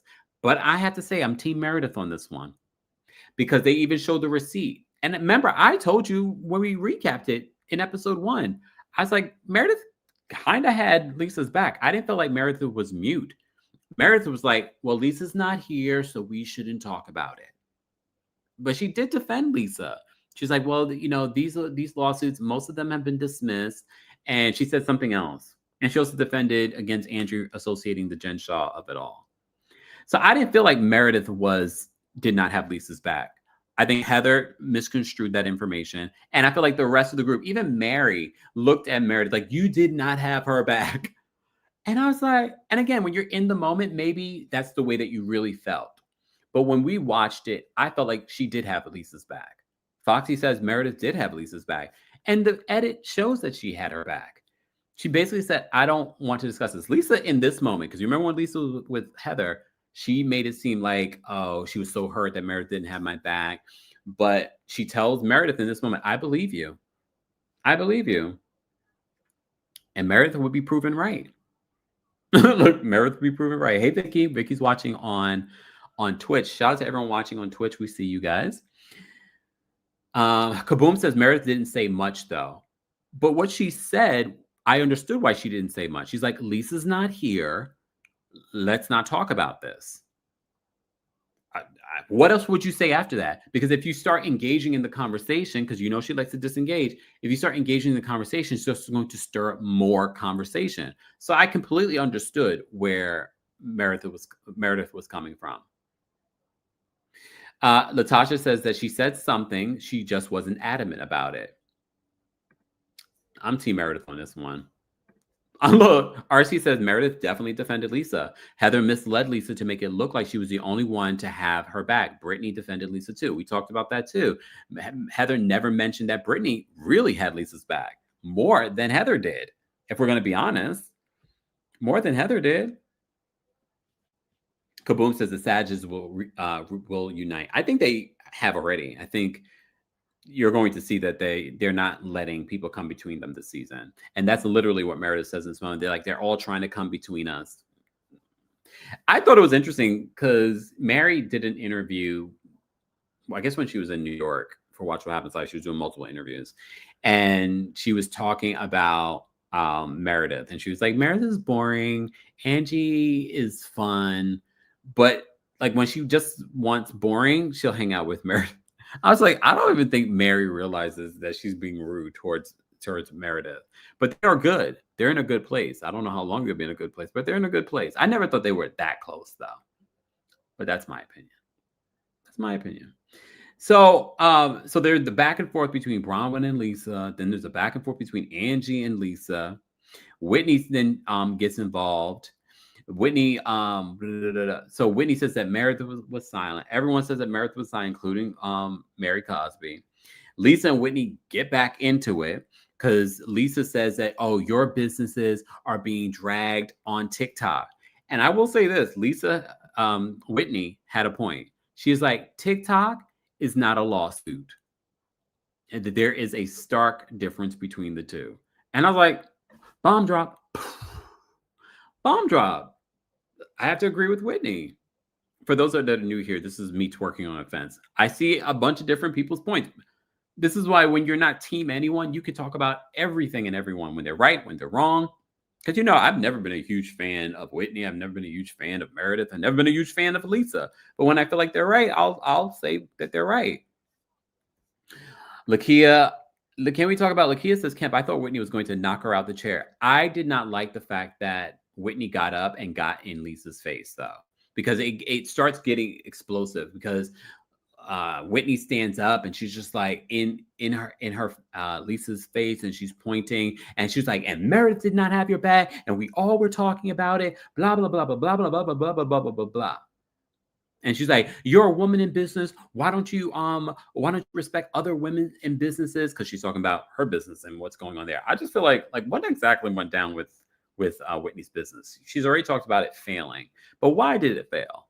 And what was the business? Was it the jewelry business that they were talking about last season? Whitney Rose Beauty? Oh no, it's the skincare business. Okay. Why did it fail? Because then she partnered with Justin, and then, I don't know.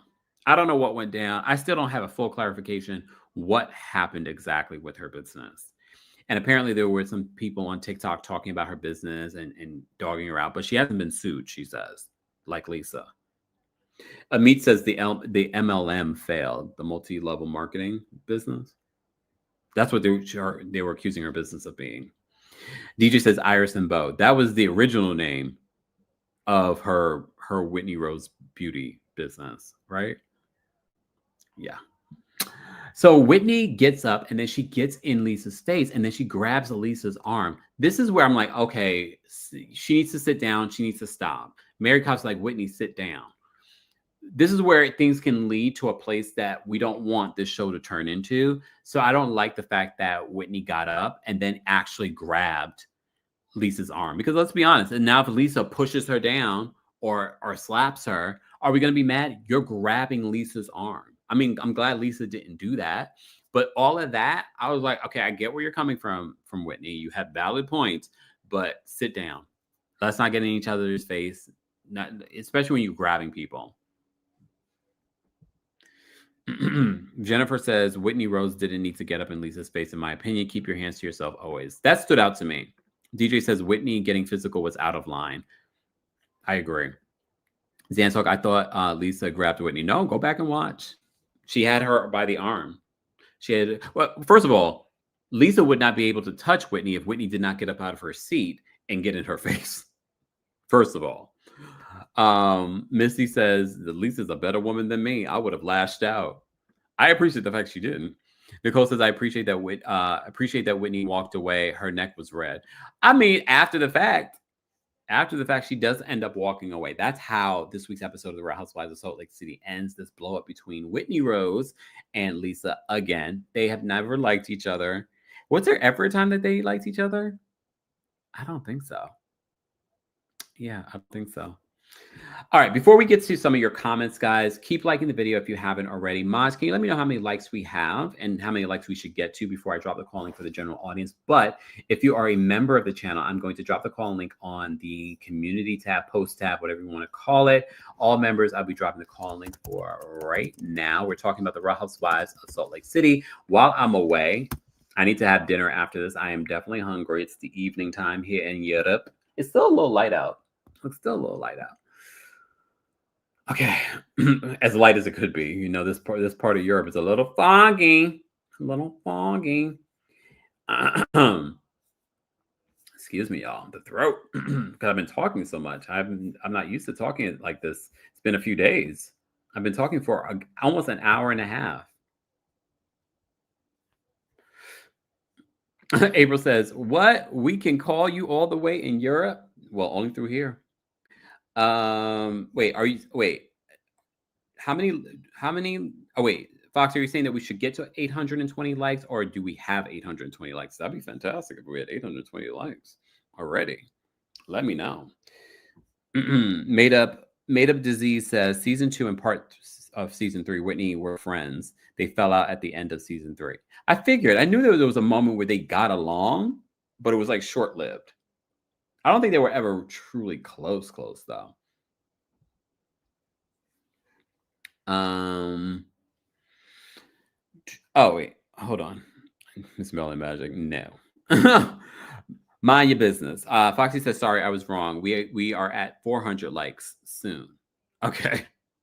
All right, we're at 400 likes. That's fine. But if you're a member of the channel, I dropped the call. Did I drop the call link? Yeah, I dropped the call in link on the community tab. All right, let me see what some of you are saying in the chat. Oh, yeah, she also threw a napkin. DJ says she threw a napkin and got in her face. These two will always hate each other. They were friends for 2 minutes in season 2. I knew it wasn't long. J. Poo says season 3, maybe they tolerate each other. Very much what I think is happening between Heather and Lisa. She says they were friends for a minute. Can't remember the see. Okay, so a lot of people were saying it. Elijah says, though, I low-key get Whitney though, because if you're dealing with someone who constantly puts on airs, I'd be pissed too.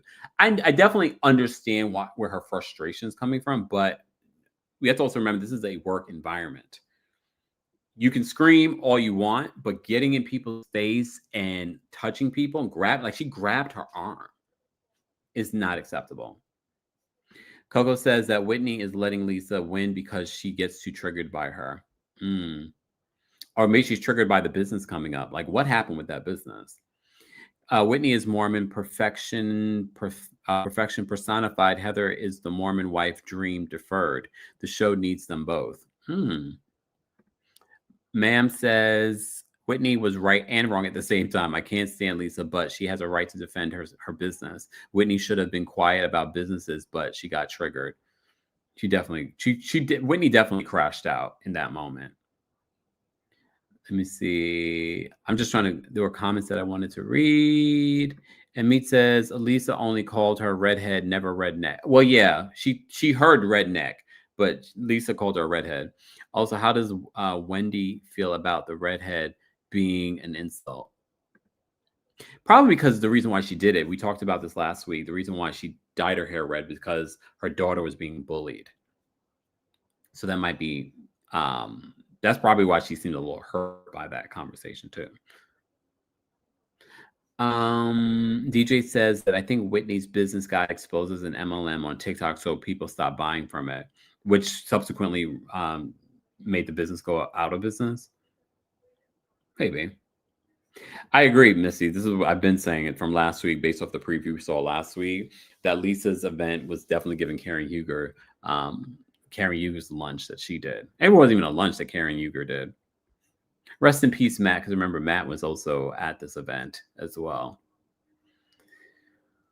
All right, I'm gonna drop the call in because I can't see the likes and I do not have the patience. If you guys haven't already, be sure to like the video. It's easy, free way of supporting the channel. We'll take a couple of quick calls and then I'm going to enjoy the rest of my evening and rest my voice because I will have to be recapping Real Housewives of Miami at some point. I can't promise that it'll be tomorrow because it comes on tonight and I gotta wait for it to be on Hey You, and then I'll watch it and then I'll recap it. So maybe same time tomorrow. It depends. I don't know what I have planned tomorrow.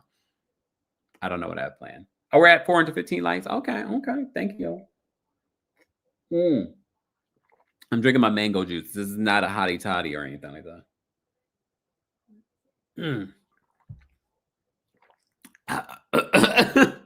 The way I drank that, you couldn't tell, right?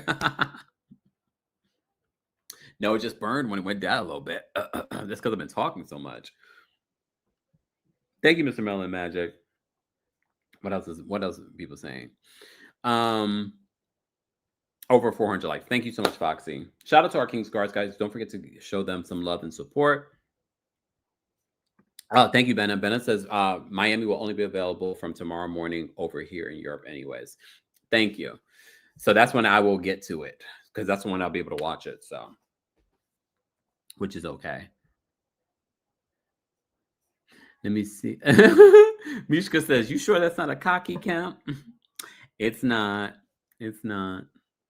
I have not drank anything. I am going to because, to be a part of the culture. I love to try everything in regards to the culture. So I might try a little something. Libation.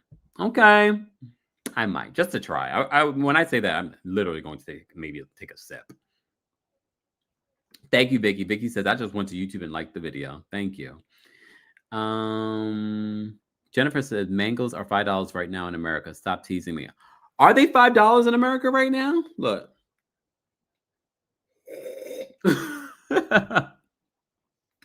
All right, so you guys aren't calling in. So I'm going to go, which is fine. I'm going to go. It's all right. If you guys hold off on your thoughts, we can talk about it next week. However, if you're part of the replay crew, be sure to let us know your thoughts on the season 6 taglines for Real Housewives of Salt Lake City. Let me know your thoughts on this week's episode.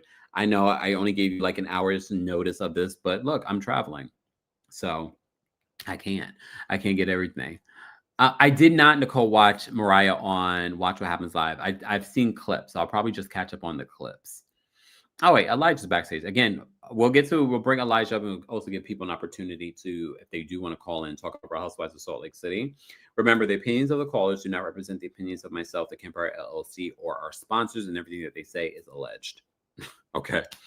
All right, let's bring Elijah up. Elijah, what did you want to share? Hey, Kempire, how are you? I'm well. How are you? I'm doing pretty good. I just wanted to share a couple things, right? For me, right? I know that it's probably not the popular, thing, but I'm with Miss Brownwin. Like I said, I'm standing with her since last season, and the way she ate Lisa up in the last episode was to me because she did that. I feel like she proved herself in a way because she came against an OG, and I feel like Lisa this season is like spiraling in a sense because she usually gets like this, but I feel like seeing her this season, it really feels like she is.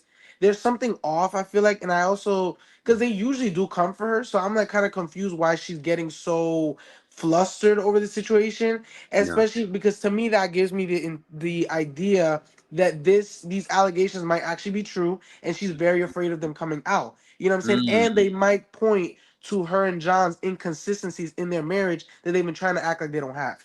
So to me, that's what I think. Because like, why is a man getting you a whole Amex card, and then Amy wants to come and talk about, well, she's in business. I'm sorry, but let's be so for real. Like, and not only that, her business ain't even all that. Because literally, I've seen people talk about. There's been moments where they don't even know where her stuff is sold at. Like I'm not saying that you can't only sell online, but the way she makes it seem is that she's everywhere. You know what I mean? And that'd be fine if it's true. And I just feel like, but I feel like it's a persona in a sense, and I feel like people are starting to see behind it, and she doesn't want that. And then Heather, Honestly, I can't with her sometimes. She is so far up there, like it's embarrassing. And then like when she shot the I don't know what's called the ski shooting when she did it. To me, Yeah. when they showed her missing it, it was giving like they're trying to tell everybody she's still not one of the cool girls. And so that's why she Mm, missed it and everybody else got it. I'm like, because how does everybody else get it and you're the only one that doesn't get it? And that could be normal, I guess. But to me, it's like a sign that she really wants to be in with the cool girls, like freaking Kiki and and I forgot the other one, but yeah, I feel like she really wants to be in with the cool girls, and it's like Julia? it's not working, huh? Julia?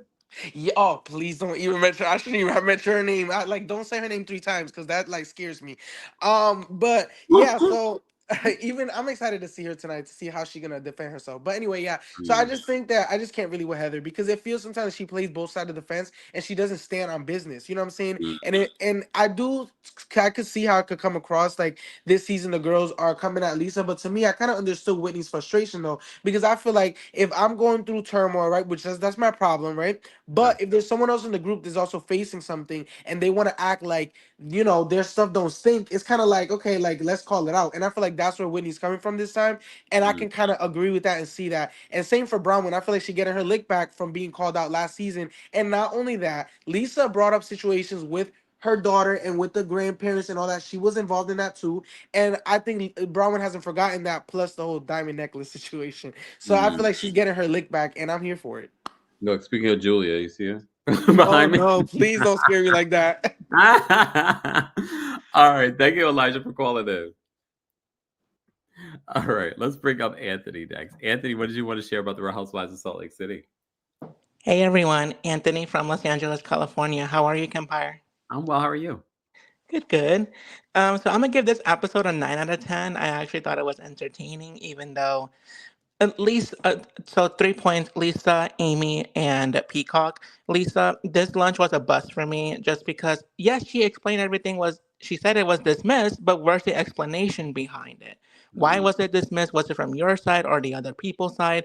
Like, mm, what was the real reason behind all of this and what's going to be going on in the future? Like, yeah. it just doesn't make sense. That's why in the first episode, the ladies had to talk about it because if you talk about it with Lisa, she's just gonna throw out lies and just tell your business or whatever else, like deflect and deflect, which makes no sense. Because if you want to bring it up and make a whole lunch about it, then why are you gonna do it like this? Just give us an explanation behind it.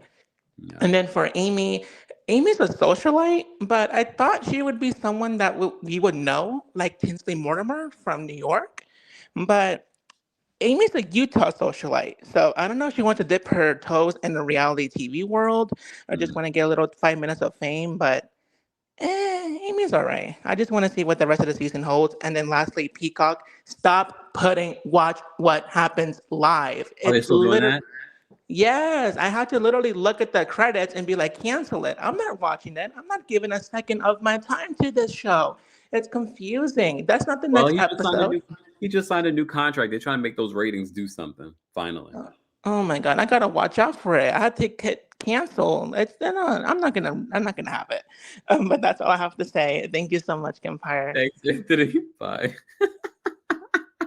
That's hilarious. Yeah, because I noticed this with the new season of Salt Lake City. They will add like like it was the second episode. I was like, wait, there was a bonus episode when they had the premiere episode. No, it was the Watch What Happens live episode that they added to the No, they need to not do that. I don't like that.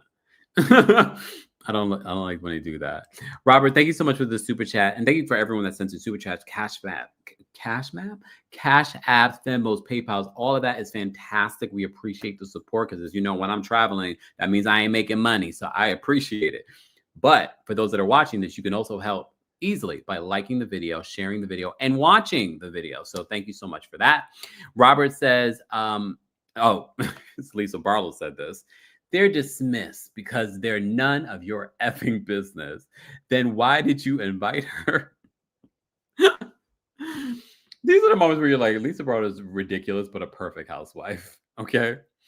All right. Jenny's backstage. We're going to bring Jenny up next. Jenny, what did you want to share? Hello. How you doing, Kempire? I'm well. How are you? I'm good. I'm Jay Pooh from Twitch. I figured. I see your face. Just want to say, first of all, my husband thought that Todd was Bronwyn's father.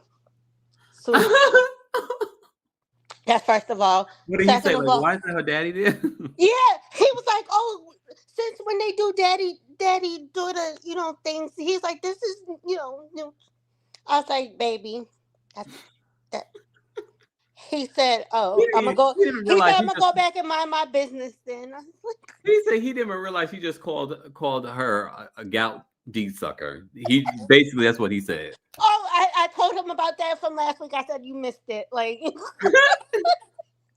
but no, I think that, like, I don't know. He's. I don't think he's calmed down a lot. You think it's the same? I think he's still on the same thing like he Weird. was last season. That's just Yeah. my opinion. But yeah, them heifers, they like to eat before conflicts. Right. Let them eat first. Let Well, them because get they their always say food. the housewives say that when they end up having these group lunches or dinners, they don't end up eating. Let them eat first. And then we can get into the chit chatter. It's like let's do that first, cause a bitch be hungry. I'm sorry, and we gotta sit here and we've You been know, I like a taping. good We meal. been I'm like, we, we be taping for all these types of hours and stuff. Like, let mm. me get something to eat, and then y'all want to just sit here and just shut down each other's throat. But Like, also keep in mind too, like sometimes you lose your appetite depending on what's said in an argument. true. This is true facts. True facts. I'm gonna give you that one. But overall, I give the whole episode like pretty much like a solid 8, solid 8, because you learned stuff about Bronwyn. You learned stuff about Angie, and Mm-hmm. then Heather. Okay, you was riding Lisa's coattails last week, right? Mm. And then now, once Angie sit there and brings the problem to you, and now it involves you. Now you feel some type of way. Like, girl, Mm. pick a side. Pick a side. Don't be a pick me. Don't be a pick me. Mm. But that's all I got to say. Thank you, Jenny, for calling in. J Poo. I love you. Take care. Bye. Bye. We're gonna get to some more calls. Okay, I was just about to get off, but now we have 4 or 5 people backstage. All right, let me bring up Zena next. Zena called in before. Zena, what did you want to share? Hey, Camp. Hey, everybody. I am Hey. so happy Salt Lake City is back because I could not stand Orange County and these other ones that's going on. I am not a fan. So I'm so happy that Salt Lake City is back. I decided to start watching Salt Lake City from season 1 just because I felt like I had probably missed so much and had forgotten about so much. Mm. Yes, you guys. Whitney and Lisa haven't seen it for each other since season 1, episode 3, when Oh. Lisa had sponsored Whitney's party, and Whitney had exposed how Lisa's employees were drunk and breaking glass in her house. Yeah. And Lisa had took that as a personal dig against her company. So ever since then, Lisa haven't seen it for the girl. But I just feel like Lisa is the prime example of just walking hypocrisy. She says so much different things about other people's husband. I mean, Colin Brown was man gout peen. Come on, girl. But in the same episode, you sitting there at the table crying, full blown tears, flat, saggy, sad face. And when people say something about John, I can't take it, and he's my life, and he's this. Wasn't you the one that brought up the rumor about Whitney and her husband season 1 saying that they were swingers? Lisa, you been doing that, girl. She's the prime example. She was the one that brought up Are they how not? Whitney. No. Okay. Hey, whatever they do in their bedroom, bless them, Lord.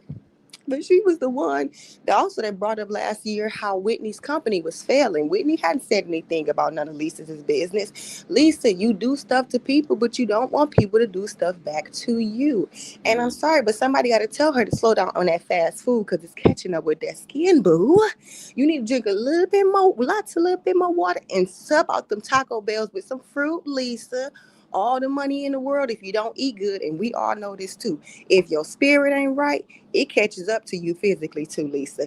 You're looking a little rough, boo. Sorry to be the one to tell you. I know you're elitist, and you be hanging out with Ben Affleck with them and all. You saying how much you knew J-Lo and everything on Watch What Happens Live. But you be shouting out people. Have any of us seen any of these people shout her out? I wait. Crickets. You know everybody, but don't nobody know you, boo. I can't release her. Oh, and one last thing, Kempire, I almost threw my phone. Don't you ever lie on us and say we've been enjoying Brittany. We usually enjoy that doggone lady. Oh, no, damn. Don't nobody enjoy Little Miss Delusional announcement, chasing up behind Jared, her head in between his legs and hers. I wasn't really talking about y'all. I was really talking about me. I know you lying. No. Please do not. No. I can't do it. But too, just real quick, if y'all, I'm sure if y'all know this last episode, not the one that just aired yesterday, but from last week, they showed some throwback pictures of Heather. You guys, Heather was so beautiful. When she was in college, Heather was a drop dead baddie. I don't know what she did. I don't know if she took it a little too far, but Heather used to be so gorgeous. And yes, she does have I used to be the bigger girl in high school. I used to be the bigger girl in college, and I just want to be accepted, and I'll accept disrespect just to be hanging out with the cool girls. Po Heather, Jesus be offense. But that's all, y'all. Damn. Thanks, Zeta. Yeah, see y'all later. Bye. Zeta Red Love fulfilled. All right. Nelson's backstage, guys. For those who are just joining us, we're taking some callers reacting to this week's episode of the Real Housewives of Salt Lake City. But if you're part of the replay crew, we haven't forgotten about you. Be sure to let us know your thoughts on their taglines, on the episode, and what you thought of what we had to say. Nelson, what did you want to share in regards to the episode? Hey, Camp, how are you? I hope you're enjoying How are you? So what couple things. First, I'm so sorry I didn't make it to this live show, but I did watch the replay, and I did catch all the tea. So I'm caught up. Okay.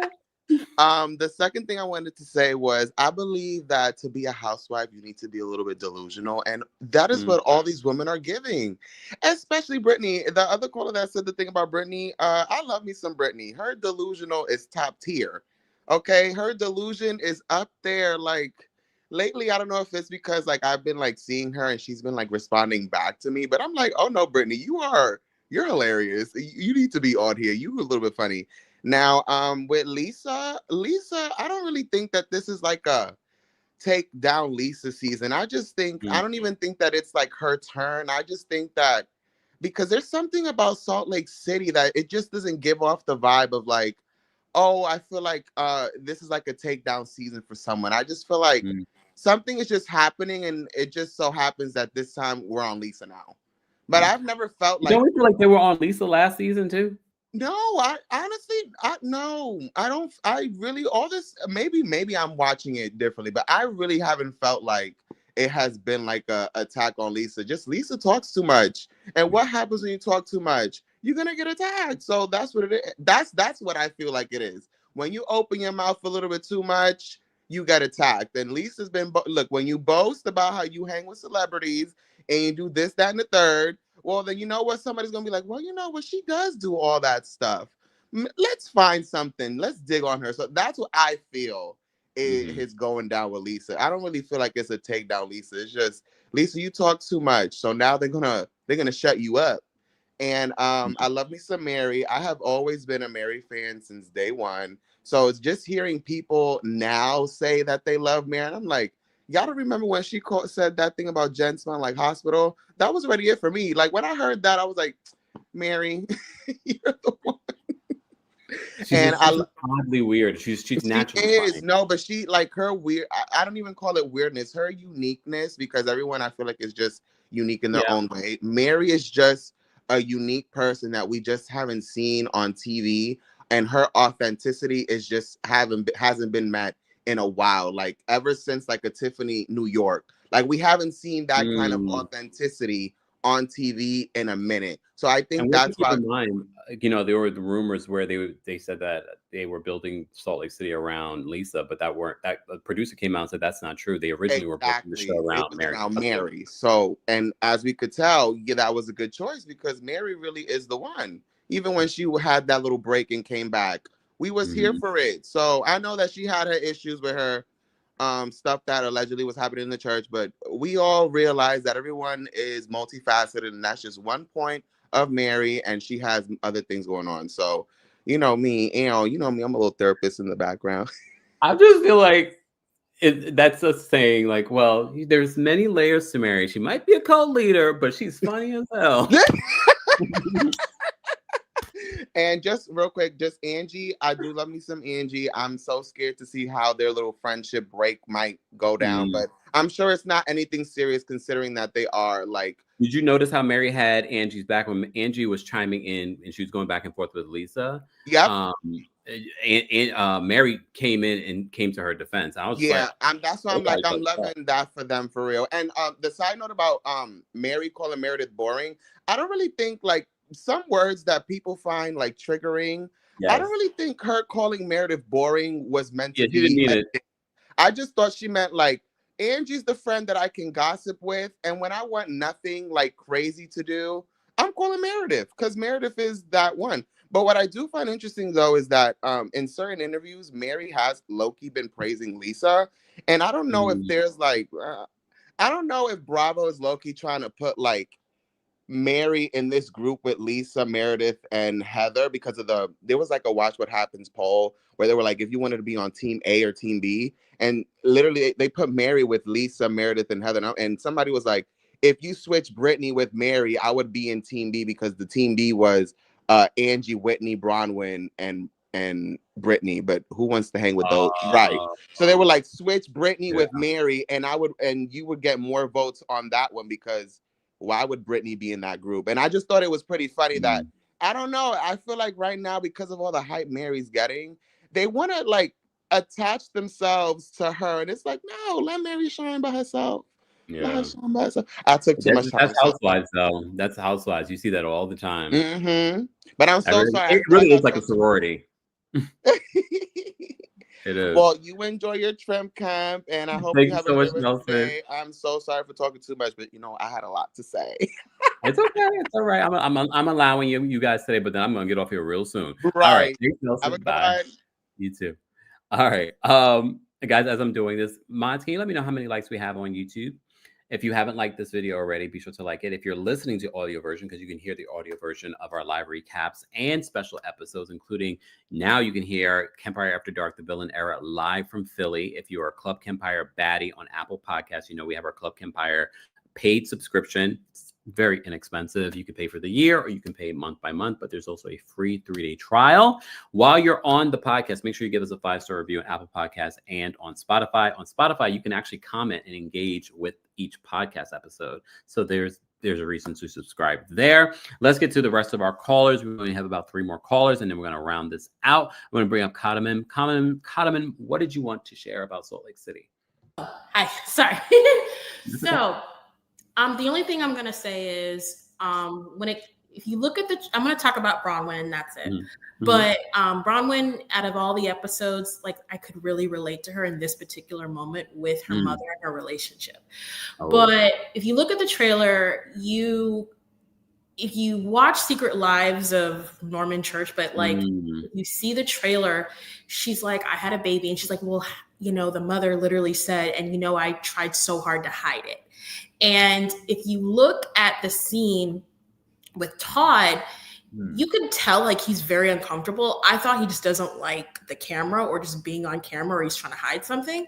Yeah. But she was basically saying, I just want to thank you for helping me and, doing, I would have done the same thing if my husband did the same thing for my parents. If you fast forward to, when her conversation with her mother, that whole thing when she's just like, well, you wouldn't be anywhere without Todd. That stings because, first of all, why would you say that? And it seems like the mother keeps bringing it up. You had a baby, all of these things. And I'm thinking, but she's still like, she had a baby when she was 18. She, I don't want to call it all grown. Yeah, I'm just like, I don't want to call the baby a mistake, but it's like, okay, it didn't go the way. Life does not go in a straight line. And when she said those things, I'm like, this is why Bronwyn wants Lisa to like her. This is why she wants that validation from her mom. And I always say this, like our first bullies sometimes are our parents. Ooh. And in this case, I'm just thinking, I'm standing there and I'm like, and I understand, I go back to Todd's reaction because it's like, I could totally see why Todd's angry, especially if my wife is dealing with her parents and they're living under my roof.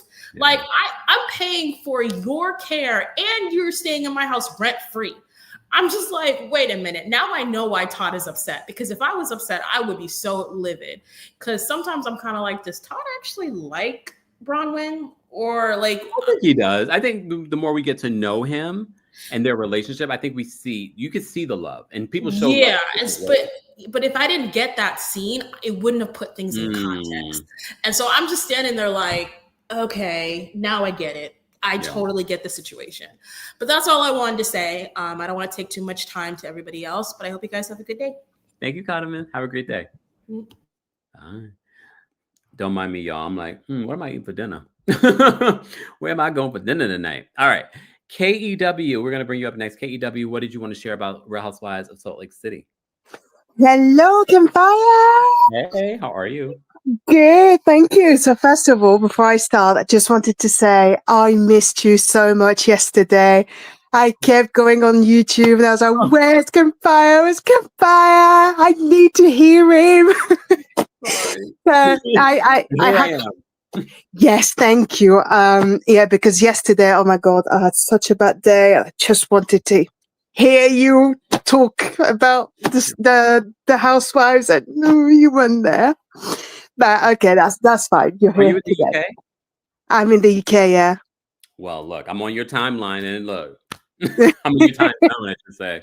And speaking of the UK, sidebar, every time I take the Jubilee line, I think of you because I see Stanmore, PK.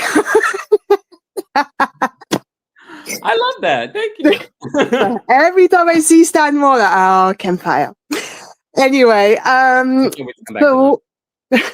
so yeah, I know, yeah. So about Lisa is so thirsty with the name dropping. It's giving Jen Affleck from the Secret Lives of the Mormon Wives or whatever. Just stop with the name drop. You know, it's just, it's not cute. It's not giving like successful. It's giving thirsty. It's it's cringe. Just rewinding in regards to Jenna Affleck, they got that commercial with Ben Affleck, so maybe she should keep dropping it.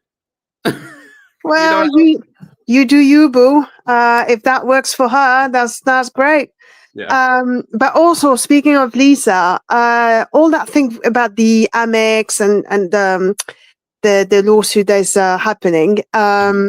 Is it what Whitney was referring to about like when she was getting favors for her tequila and she was going to jazz? I think in last week's episode, they were like, is this the same guy? They don't know yet, but they were saying based off of the lawsuit, what was said in the lawsuit, they're thinking that it is the same guy that's suing Lisa.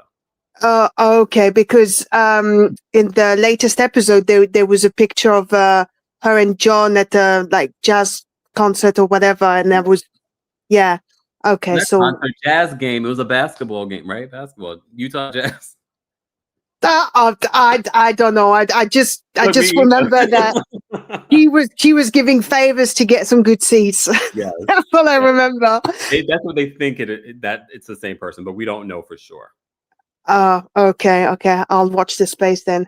And lastly, about I've lost her name. Sorry, I don't want to be rude. The Greek girl, Angie K. Yes. About Angie K, I would just advise, I'm not even sure she's going to hear me, but just maybe keep it a bit like slow down a bit on the Greek side, because I hear what you said about like you being Jamaican, even though you were born in New York. I am French. I consider myself French.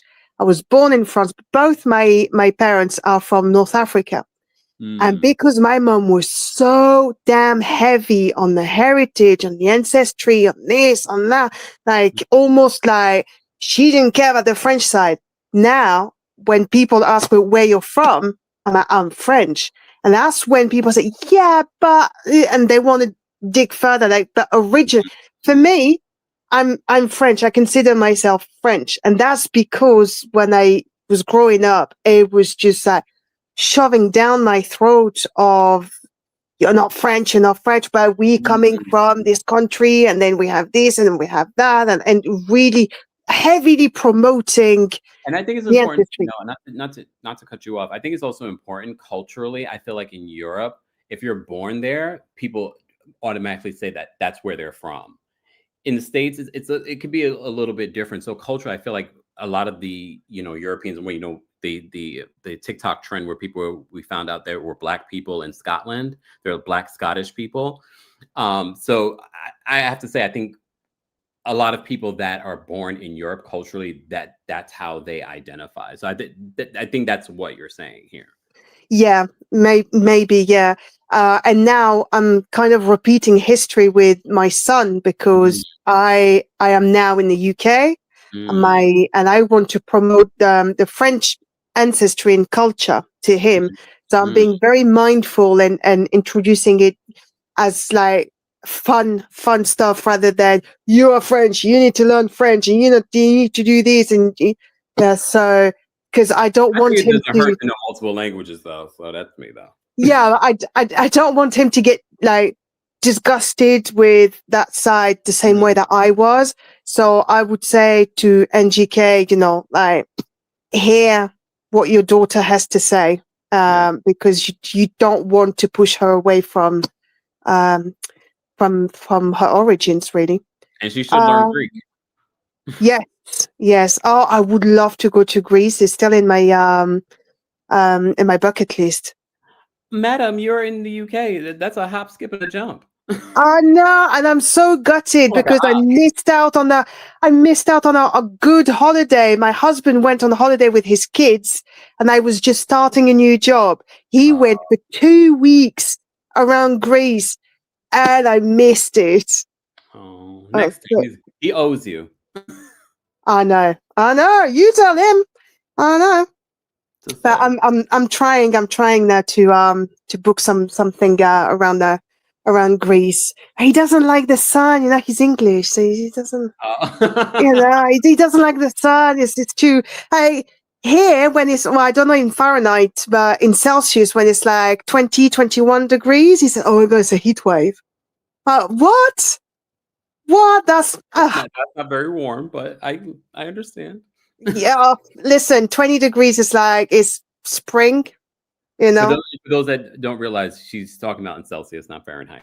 Yes, in Celsius. So imagine temperatures that you would have in spring if they happen in August, and then you have someone saying, "Oh my God, it's a heat wave. Oh my God, suffocating."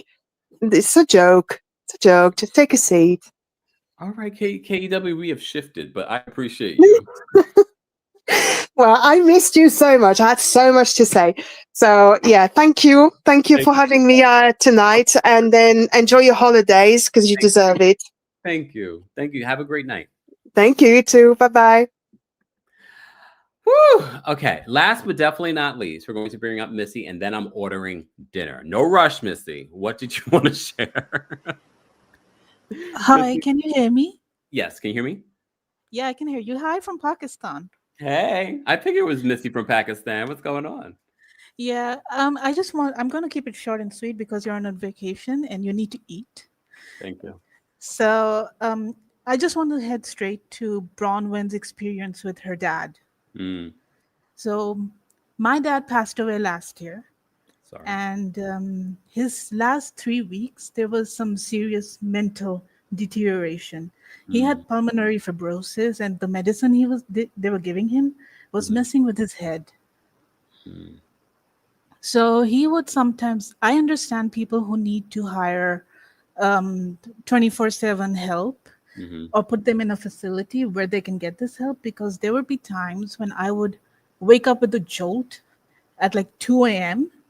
and my dad would be gone. I would sleep right next to him on the floor so I could watch him, and he would be gone. And I would run out of my house looking for him up and down the street. And I would find him, like where I live, there's a police station very close.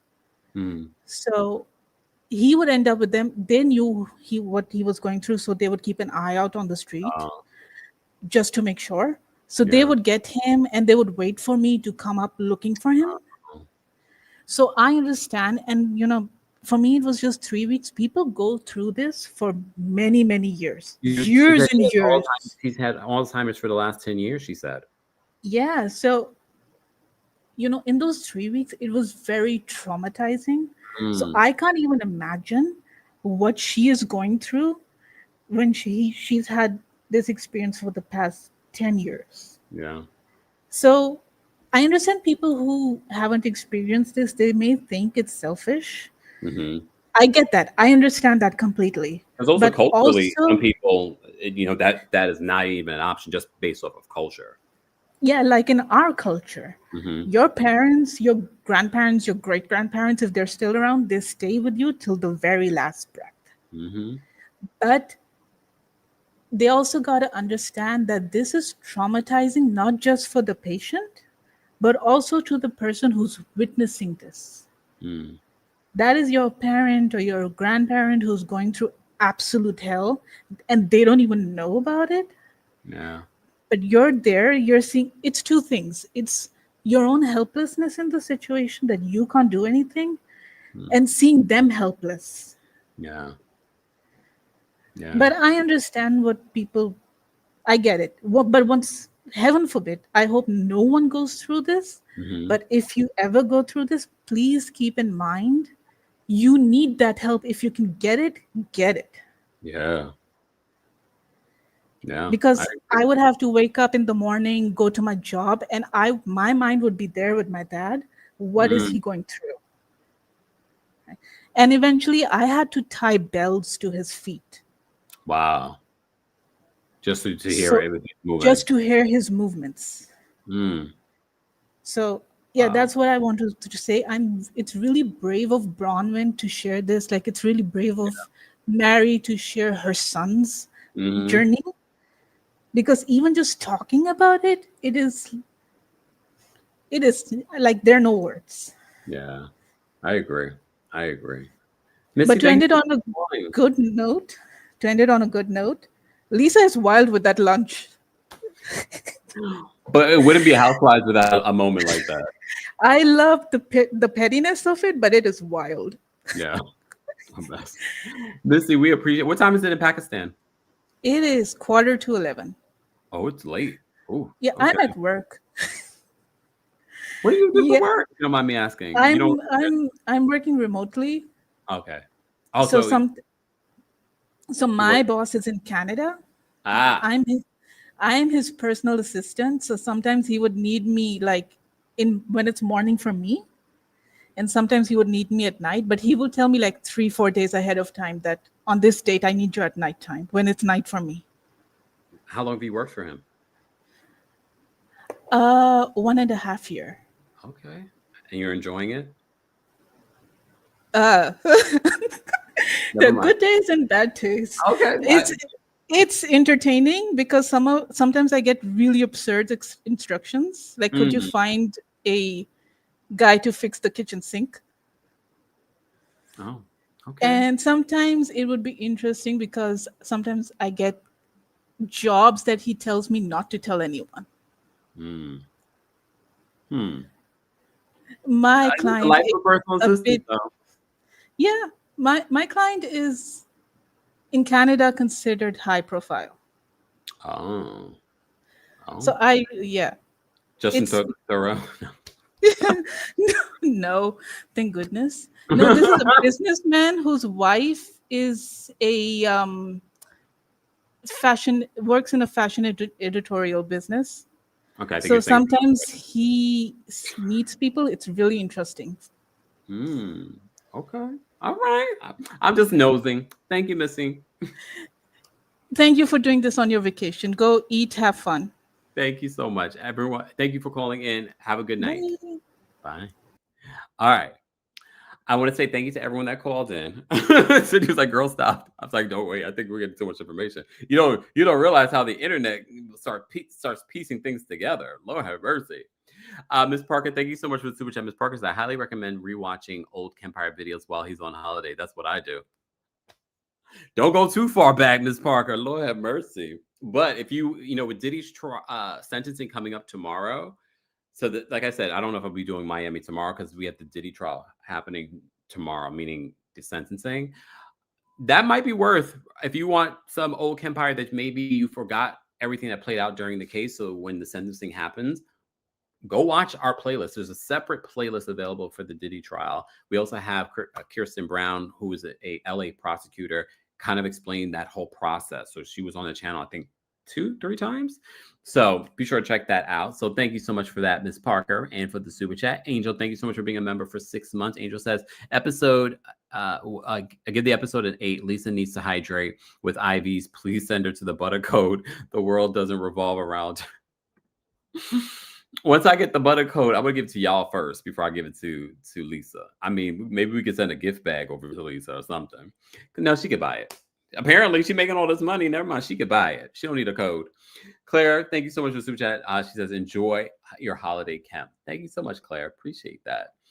All right. If you're part of the replay crew, be sure to let us know your thoughts, opinions on everything in regards to the Real Housewives of Salt Lake City and all the topics that come out from us talking about these real life instances. So thanks to everyone for sharing their stories by calling in or sharing their stories in the live chat or the comment section. Let's continue this conversation there. I appreciate you all calling in, being a part of the live chat, or being a part of the replay. Keep liking the video. Again, it's an easy, free way of supporting not just me, but other channels as well. And if you're listening to this on the podcast, thank you for being here as well. Don't forget to give us a 5-star review on Apple Podcasts and on Spotify. Hope you guys have a great rest of your Thursday. Where did the week go? I've already been away for like how many days?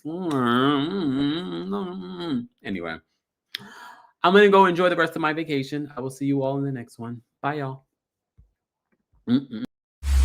Here we go now.